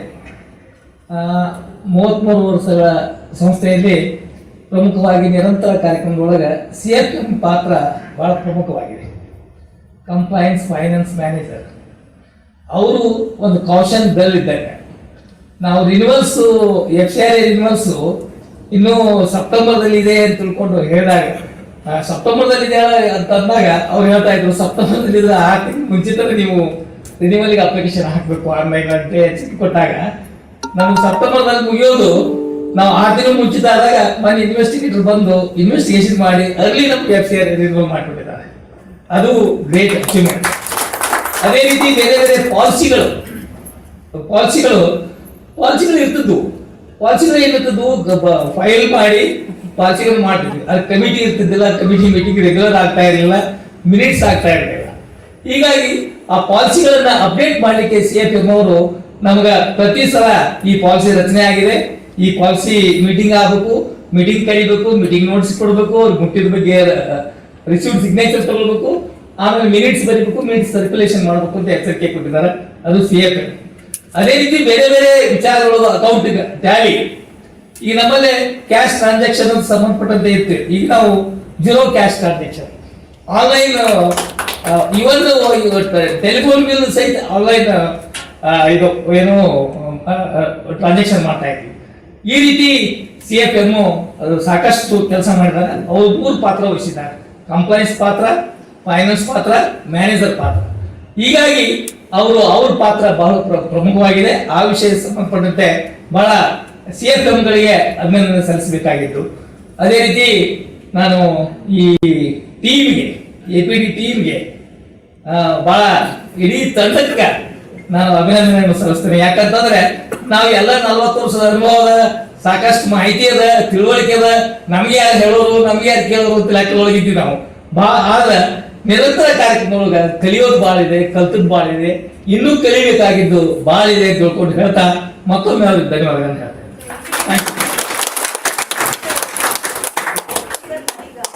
ಧ್ವನಿ and APD and DNA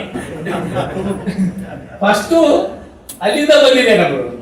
but ಈ ಧ್ವನಿಯಿಂದ ನಿರಂತರ ಕಾರ್ಯಕ್ರಮದೊಳಗೆ ಸಾಕಷ್ಟು ಕಲ್ತೀವಿ. ಹೀಗಾಗಿ ಧ್ವನಿ ಪಾತ್ರನೂ ಇದೆ.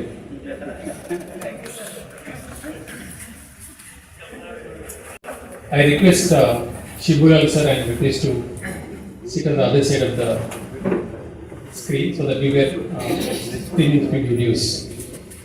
ಈ ನಮ್ಮ ಕರ್ನಾಟಕ ಮತ್ತು ತಮಿಳುನಾಡಿನ 2 ರಾಜ್ಯಗಳ 58 ಸಂಸ್ಥೆಗಳು ಏನ್ ತಮ್ಮ ಕೆಲಸವನ್ನ ಮಾಡ್ತಾ ಇದ್ದಾರೆ ಅನ್ನೋದ್ರ ಬಗ್ಗೆ ಒಂದು ಕಿರು ಚಿತ್ರವನ್ನ ನಾವು ತಯಾರಿಸಿದ್ದೇವೆ. ಮೊದಲನೇದಾಗಿ ಕರ್ನಾಟಕ NGOಗಳ ಒಂದು ಕಿರುಚಿತ್ರ.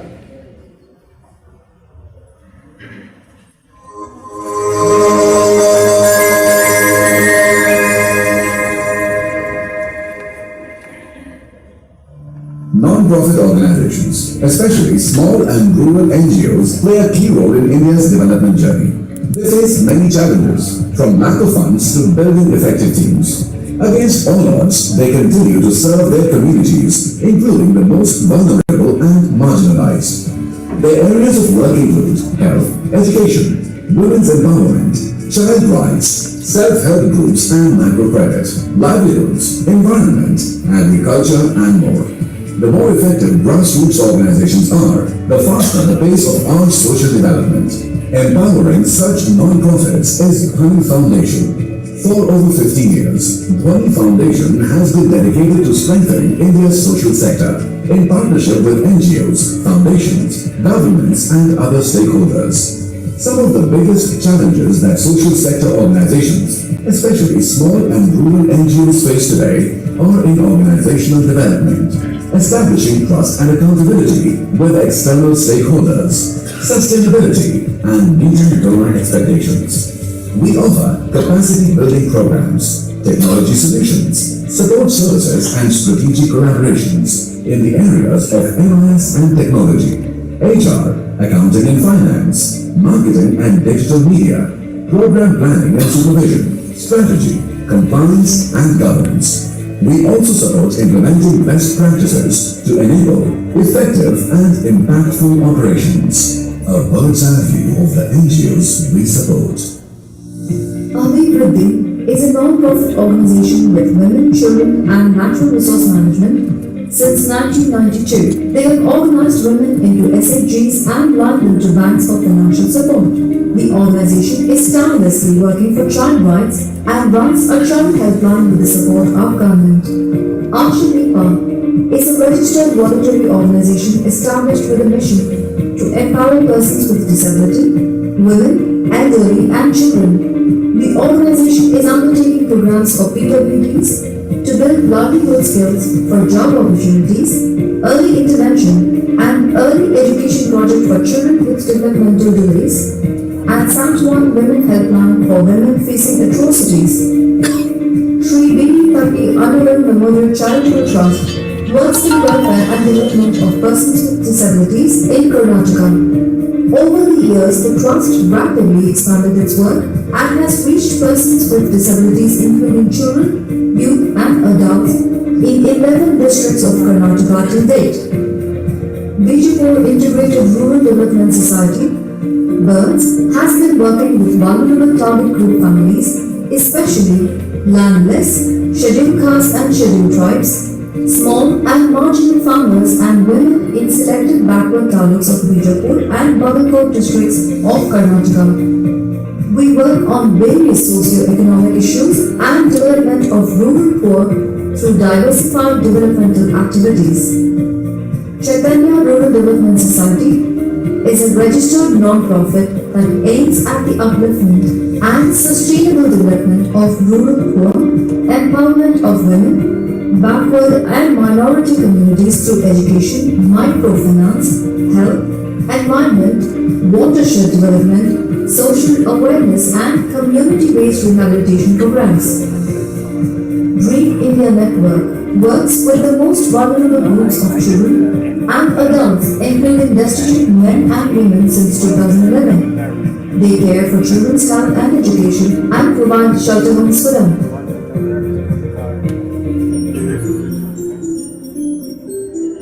Green Dot Trust is a public charitable trust and was established in 2008 with an aim to extend service to the needy and poor people in the region of Mysuru and surrounding areas. They are running a home for the homeless, mentally ill individuals, a daycare for mentally ill persons, tailoring training center for underprivileged women, old age home for the aged and bedridden women, and managing primary health care.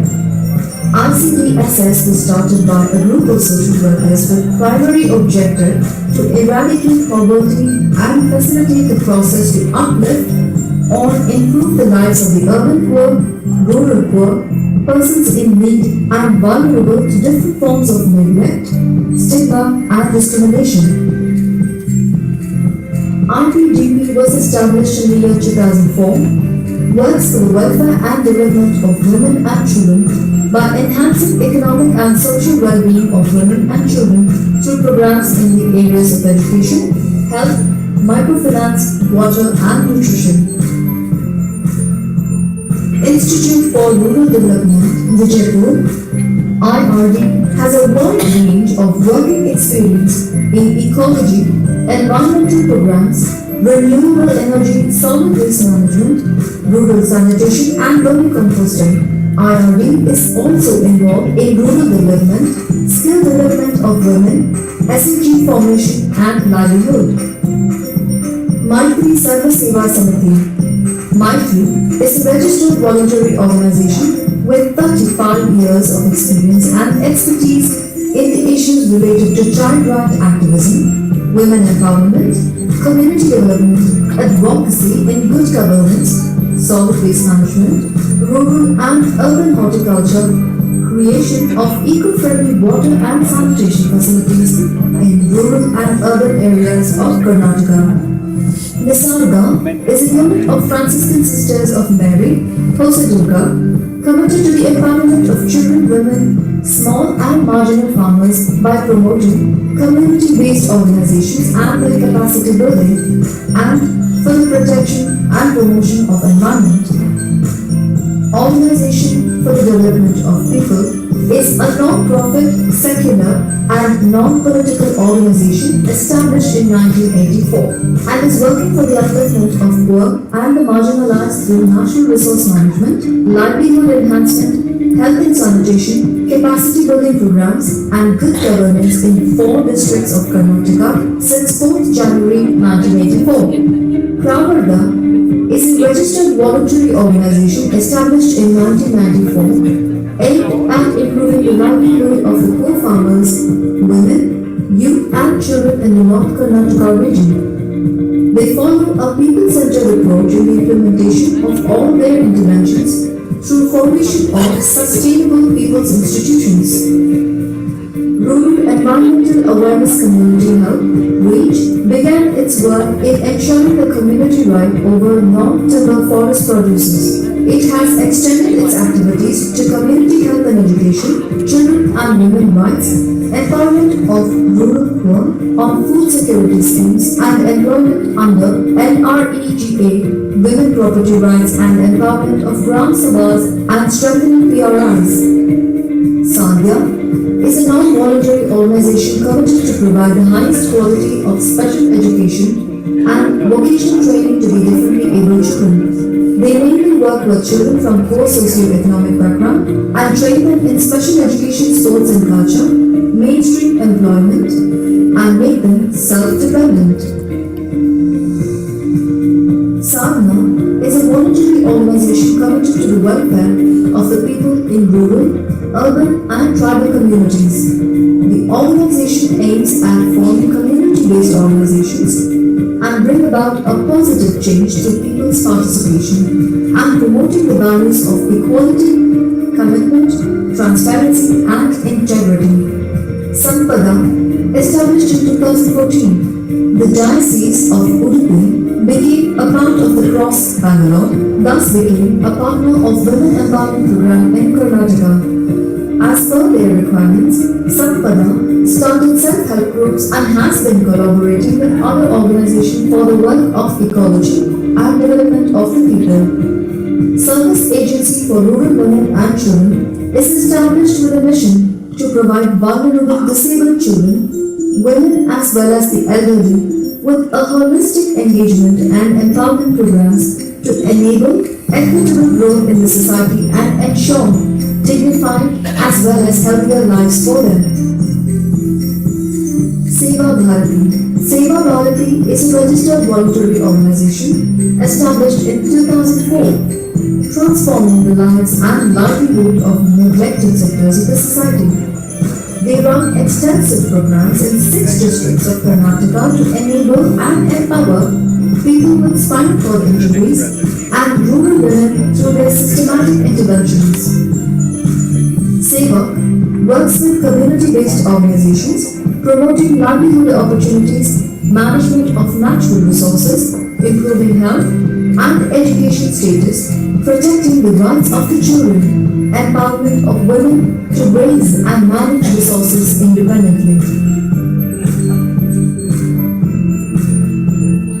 Founded in 2000, Dhwani Development Society supports social development among poor women, children, small and marginal farming community. They majorly work with farmers in implementing integrated farming system activities, organic farming and watershed development to enhance their income levels. Vidyaniketan, Society for Education and Social Development, strives to improve the lives and livelihoods of individuals and families, especially children and women from low-income groups and underdeveloped sections of the society. The interventions are in 4 key areas: health, socio-economic development, education and environment. Vimukti Ballari was formed in 1999 by rural sex workers to redress their problem and reduction of HIV, STI and improve their socio-economic status and adopt a healthy lifestyle.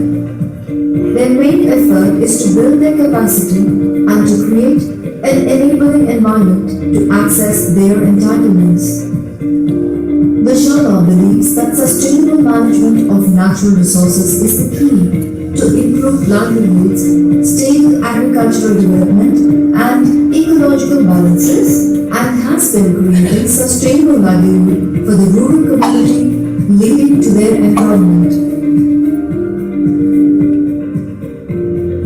WELS was established in 2002 as a non-governmental organization to promote environment and enhance the socio-economic conditions of women and farmers.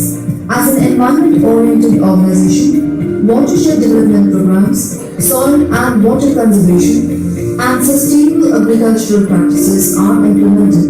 They are also involved in microfinance and as manpower agencies for government bodies and local demands.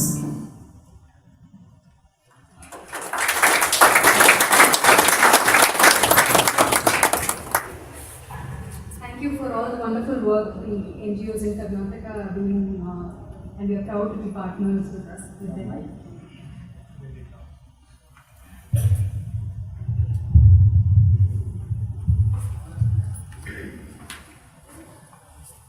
இப்பொழுது ஒரு சிறு video மூலமா நம்மளோட தமிழ்நாடு என்ஜிஓஸ்களை நம்ம சந்திக்கலாம்.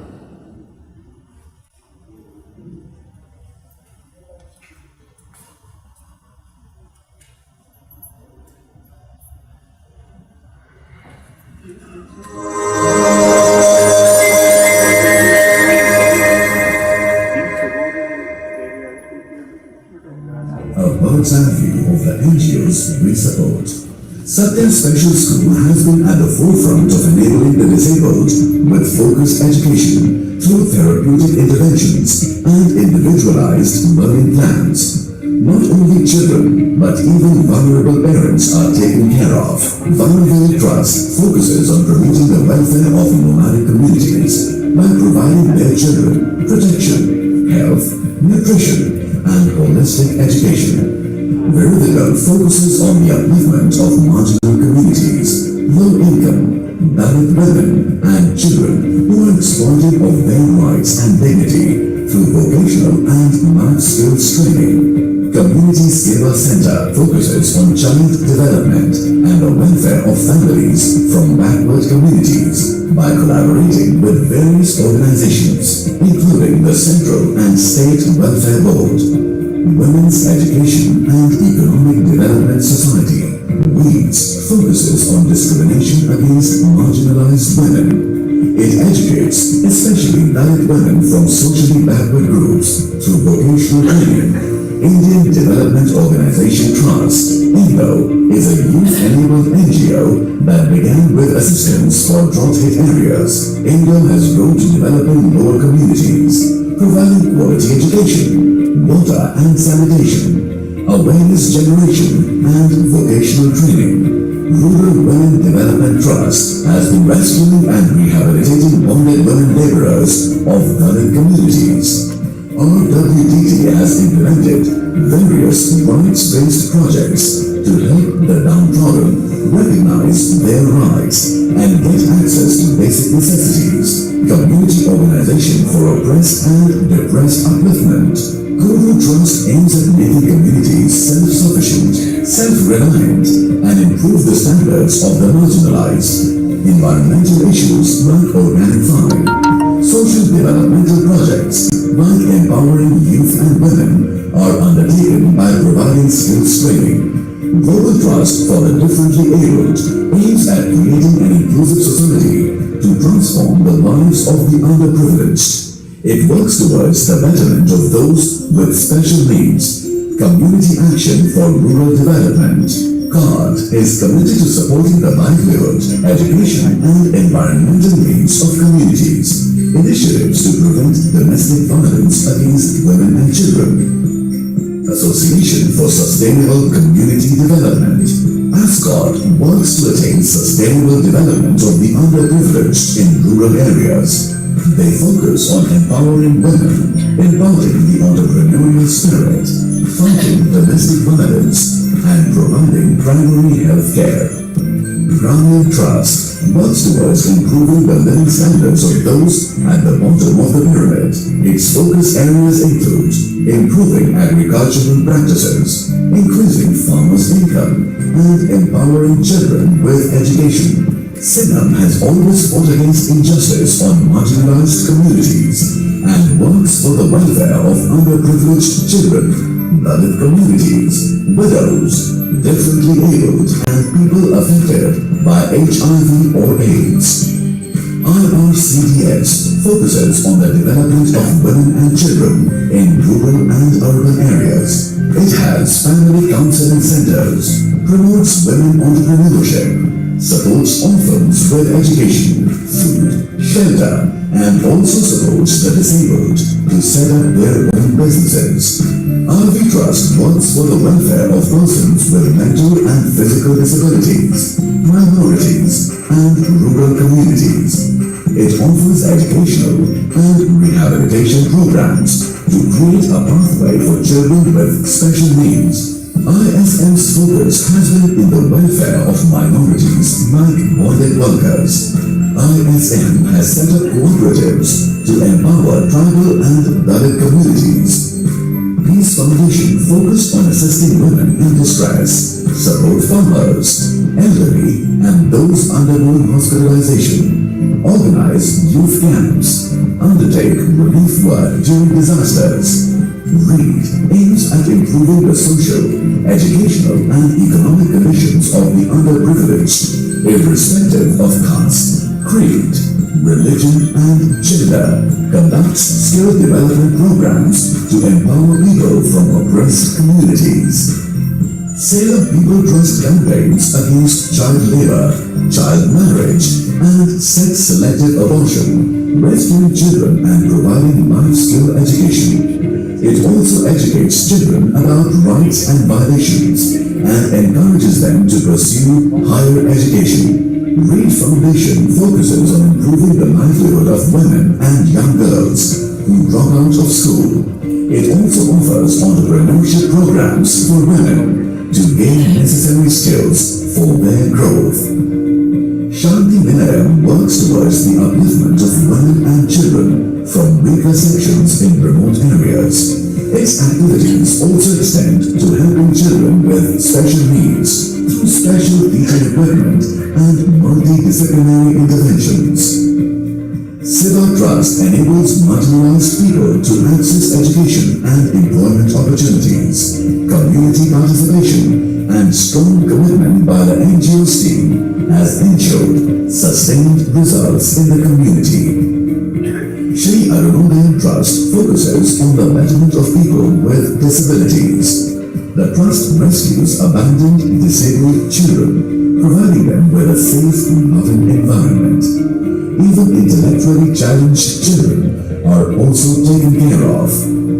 Srishti Foundation focuses and strives to create an inclusive society for those with developmental disabilities through educational, life skills training and farming programs that are designed to enable disabled people lead an independent life.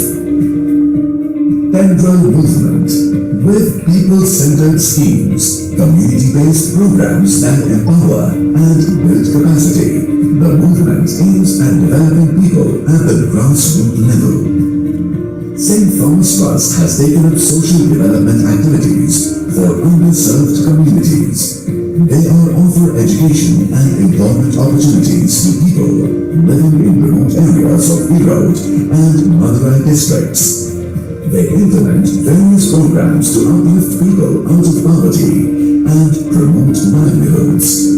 Deepan has been working towards the sustainable development of women, people affected by incurable diseases and environment, and involved in forming self-help groups and joint liability groups to help community and support them financially through NAPFIN's loan lending. Rights Education and Development Center aims to promote the right to life and dignity of every individual. They fight against domestic violence, improve working conditions in the textile sector, providing children with quality education, empower migrant workers. WORD is single-minded in its mission of empowering women and creating gender equality. It works towards upliftment of people from rural communities with a special focus on women and children at the grassroots level. Child Voice works to rescue and rehabilitate vulnerable children. They have introduced helplines, complaint boxes, child support groups to address the issues faced by underprivileged children. The Saraswati Shanmugam Public Charitable Trust, SSPCT, set out with a goal to empower oppressed and downtrodden communities, especially women, children, and the tribal people. They associate with women's federations for their guidance to implement developmental programs. The Rural Development Council aims at upliftment of tribal communities. They focus on tribal girls' education, providing medical facilities in remote villages through mobile medical units, especially in the prevention of maternal mortality and postnatal care and support. Working with our committed partners has shown how non-profits can be empowered to overcome challenges and become more effective. Our partners become better equipped to execute critical programs, bringing visible changes at the grassroots. Dhwani Foundation is committed to working with all stakeholders towards an effective and credible social sector and maximizing impact of social investments.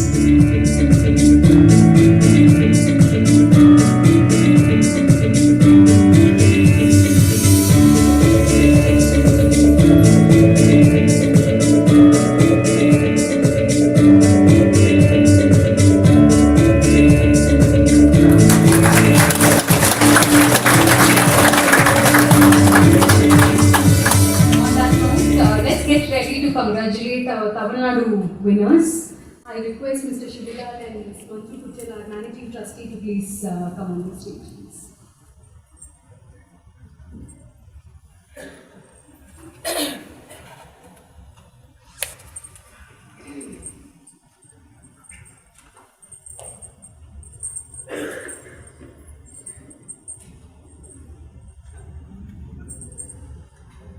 இப்போ தமிழ்நாட்டு winners சந்திக்க போகிறோம். ஒரு interesting twist, 4 winners இருக்காங்க தமிழ்நாட்டில். First prize is a tie. 100க்கு 100 score பண்ணி 2 organisations இருக்காங்க. We request Srishti Foundation, Mr. Karthikeyan Ganeshan, to please come on the stage and collect your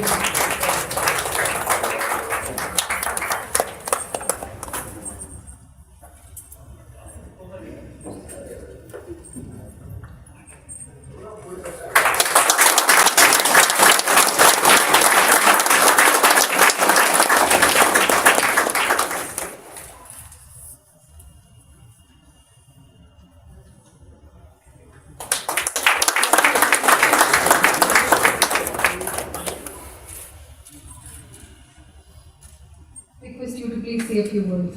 Sure. Only few Thank you. First of all, thank you to Dhwani Foundation for this great opportunity. In fact, I just want to tell, when I initiated my project or my organization, just myself, my family and my friends were my supporter, my funder. And it went for at least for 3 to 5 years. And beyond that, we are always facing challenge to raise money. When Dhwani entered, actually the whole game changed actually, because then we understand how the expectation of corporate, especially thanks to Arvind and all the fundraising team. Right now, just a few days before, we signed the MOU with APPI.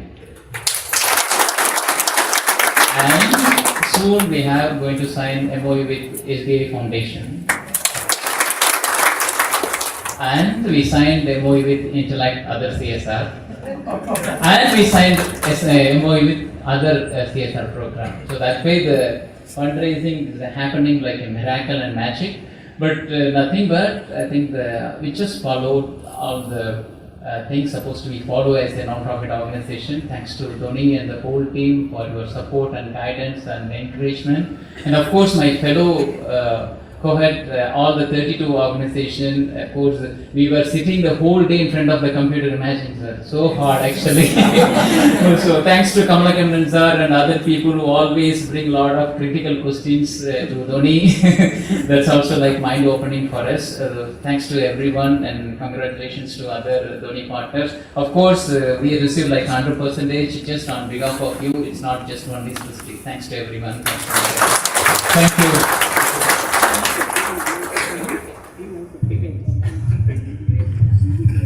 Thank you, Mr.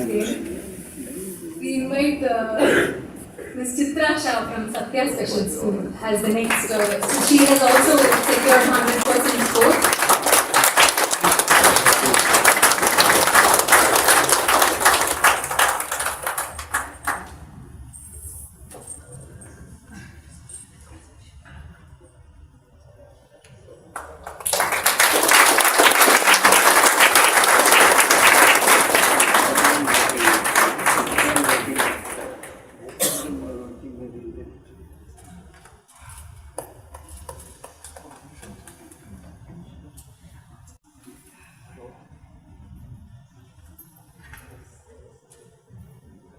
A very, very good evening.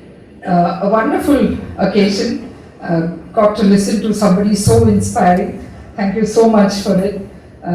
I think some of us sitting there actually told us, is it difficult for you to raise funds? And then, you know, how difficult it is for some of us who are in the race.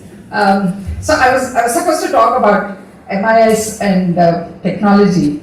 I think we were in denial as a group, as a sector, when digitalization was happening around us. We were all still looking at writing down our notes and not being up with what is needed. And I think that's when COVID happened, and so did Dhwani and the Niranthara program. I think today, if you want to meet us, we'd rather ask you Zoom. If you want, I think what it's given us is this power that I think all corporate reporting, when we look at annual reports from corporates, how the pie charts, we kept wondering how would we ever reach that standard, and today it's just the press of a button, and we feel really, really empowered. I think for some of us, data and authenticity of data is always something that is being questioned, and now we do have everything digitalized. Even our donors could sit probably wherever they are and press a button and understand the quantity and the quality of work that is happening. I think that is what, be it empowering our CFMs with a laptop or probably converting passion-driven people like us into process-driven organizations. I think it's been a huge learning and something that's probably going to sustain our efforts for years to come. Thank you, Dhwani, for giving us this learning platform and probably for making us inspire many more who are going to follow our path. Thank you so much.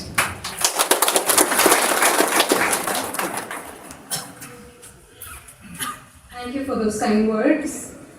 Moving on to the second prize, 99.95, not very far away from 100%, is Shanti Nilayam. Sister Betty Matthew, please come to the stage. May I come to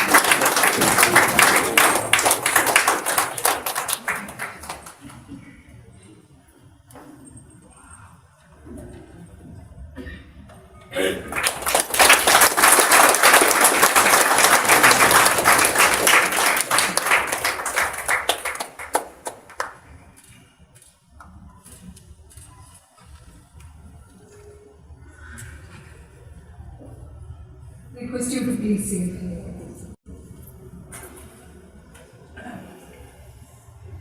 அனைவருக்கும் மாலை வணக்கம். இந்த கடந்த 20 மாத காலம் துவனி டீமும் இந்த 32 NGOs உள்ள பயணத்தை பற்றி எப்படி நன்றி சொல்லணும்னு தெரியாத நல்ல சிறந்த பயிற்சியாளர்களை வச்சு சிறந்த முறையில் நல்ல ஒரு NGO ஆகத்தக்க ரீதியில் எங்களுக்கு சிறப்பாக பயிற்சி வந்தோம்.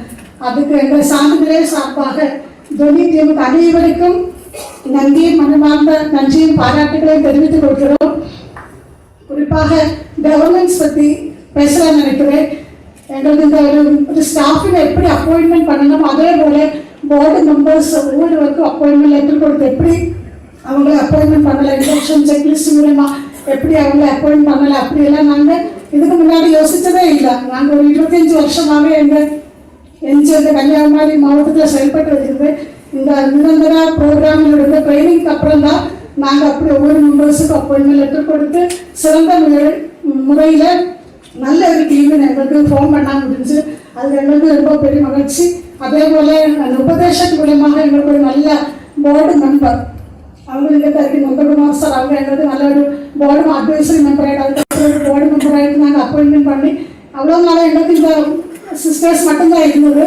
அதுக்கப்புறமா நாங்கள் யோசித்த வெளியே நாட்கள் இருந்தால் நல்லா இருக்கிறது, நல்ல அட்வைஸ் கிடைக்கும். அதுக்கேற்ற மாதிரி அவங்களை அப்பாயின்மெண்ட் பண்ணது எல்லாமே இந்த நிரந்தர ப்ரோக்ராமுக்கு பிறகுதான் ஒரு முறை கூடி எங்கள் அனைவர் சார்பாகவும் துணை டீம் அனைவருக்கும் ரொம்ப நன்றியும் பாராட்டுகளும் தெரிவித்து கொள்கிறேன். நன்றி.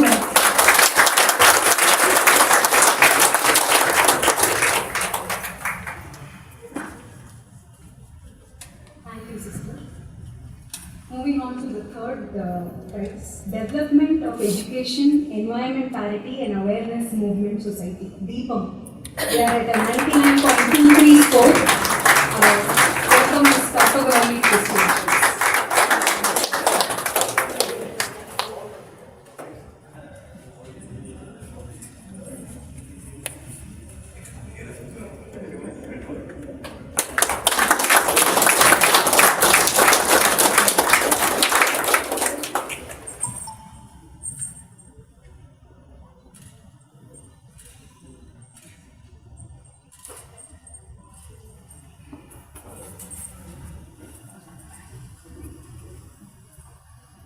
அனைவருக்கும் இனிய மாலை வணக்கம்.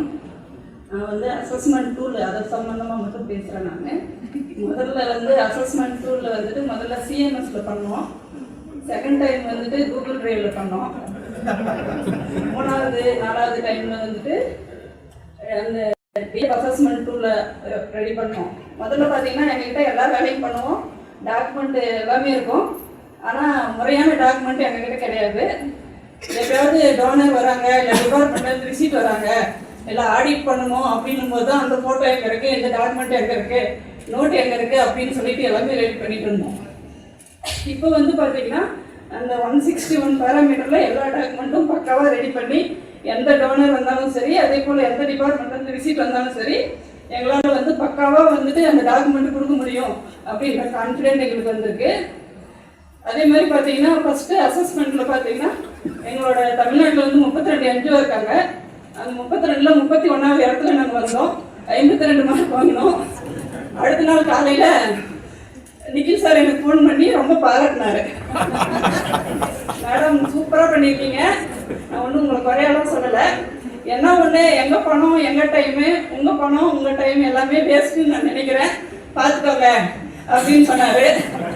தட் இஸ் கால்டு வஞ்சகப்புகள் செடி. நான் அன்றைக்கே முடிவு பண்ணிட்டேன், ஃபைனல் அசஸ்மெண்ட்டில் நம்ம டாப்பரில் ஒன்றா வரணும் அப்படின்னு சொல்லிட்டு. அதுக்காக எங்களுக்கு ரவி சார் சொல்லி கொடுத்தாரு. ஹெல்ப் டெஸ்க் மேனேஜர் வந்துட்டு பிரவீன் கிட்ட நிறைய டைம் ஃபோன் பண்ணி தொந்தரவு பண்ணியிருக்கேன், சண்டைலாம் போட்டு மார்க் பண்ணியிருக்கேன். அதுக்கு எல்லாத்துக்குமே வந்து நிறைய ஹெல்ப் பண்ணாங்க. அதே மாதிரி பார்த்தீங்கன்னா டாக்குமெண்ட் ரெடி பண்ணுறதுக்கே வந்து ஆடிட்டர் கிட்டையும் ஃபேக்கல்ட்டி கிட்டையும் ப்ராஜெக்ட் ரைட்டர் கிட்டையும் தேடிட்டு இருந்தோம். எங்களுக்கு இன்னைக்கு எல்லா டாக்குமெண்ட்டும் பக்காவாக ரெடி பண்ணி நாங்களே மேனேஜ் பண்ண முடியும். அந்த அளவுக்கு ஒரு கான்ஃபிடென்ட்டை வந்து எங்களுக்கு துணி கொடுத்துருக்கு.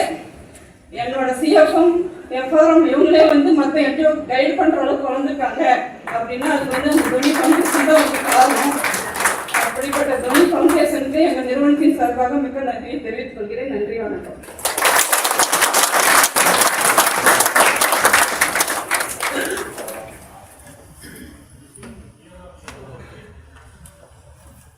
I request Ms. Manju Kuchel to hand over a token of appreciation to Mr. Shibulal, please.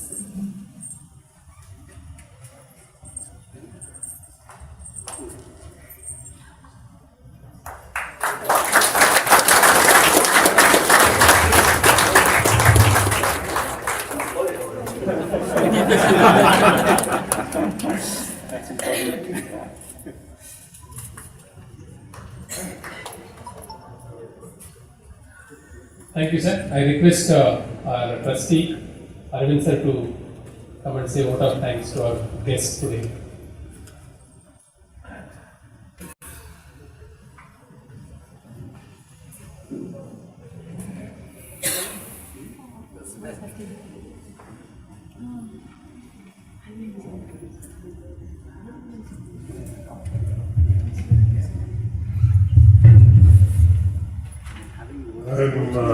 I'm under false pretenses, I'm not the trustee. So I'm the advisor of Dhwani Foundation. I would like to thank not just our guest, Mr. Shibulal, who has been so patient and has sat through with us since 4:30 today. I'd like to thank so many people in this room. First, I'd like to thank our many leaders who have come. From as distant as Nagarkoil, that they made the effort to come all the way here. I appreciate it, and I think we should first all clap for our leaders.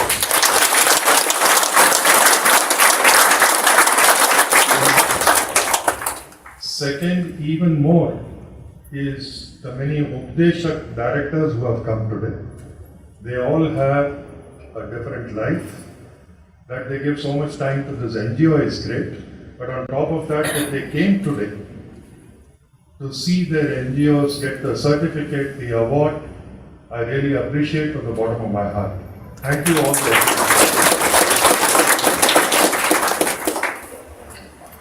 Third, I'd like to thank the teams which ran Niranthara 2, the teams which ran Niranthara 3.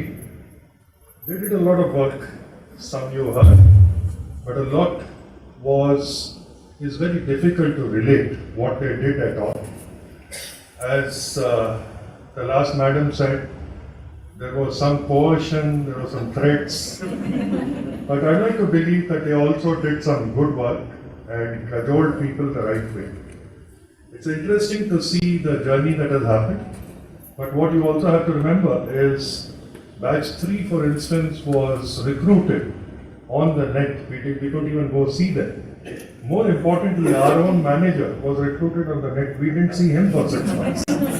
So it is so good to see that all this act could be put together, and that they did a great job, which is seen by the results. You saw the numbers of the top 2-3 winners. The average is 93% across this board of so many people. And while most of the credit goes to the leaders and their teams, I'd like to believe the team within Dhwani of both batch 2 and batch 3 played a strong role in pushing everybody to make it happen. The next, I'd like to thank the people who organized this event today.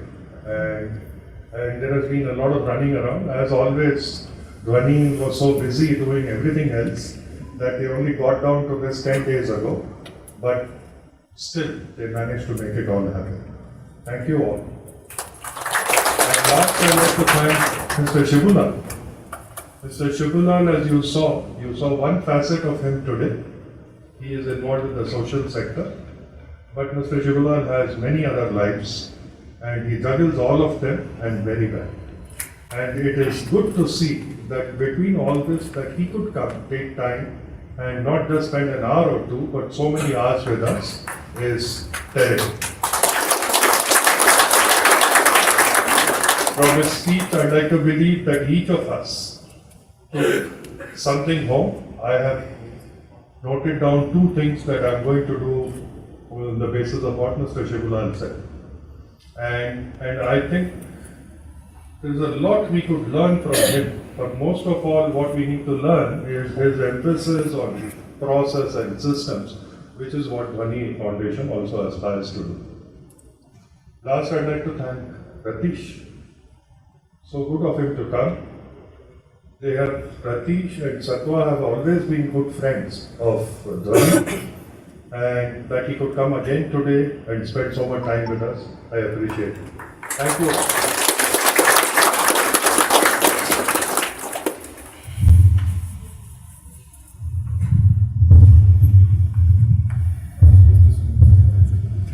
Thank you, Arvind. We come to the close of part 1 of today's celebrations. Part 2 is now sort of the groups that you have been sitting in. We want to do a small interaction within that small group where we have a few guests and some NGO representatives. So just to mention, taking on from Arvind, we have people, apart from NGO leaders, we have about 30 board members from these organizations. We have 20 people from the corporate who have volunteered to be advisors to these partners of ours. We have over 50 guests who joined us today from various platforms, CSR, foundations, well-wishers of Dhwani, supporters, sector experts. We would like to thank all of you for taking time out of your busy schedule to be here with us today. So the next half an hour, we would like you to split into these groups. Table 1 to 8 numbers are in this room. 9 to 13, there will be a Dhwani representative in that group who will guide you to the other hall. There are table numbers put up there, 9, 10, 11, 12, 13. You can form your groups there, and for the next half an hour, we request you to have a small interaction within the group, introduce yourselves. The leaders could perhaps share about your Niranthara journey and experiences. And we would also have an opportunity to interact closely with the guests that we have today. Last 10 minutes, we request the guests to please hand over the Niranthara certificate of completion to the leaders who are present in that group. I would like to invite Harish to... anybody need the translation or...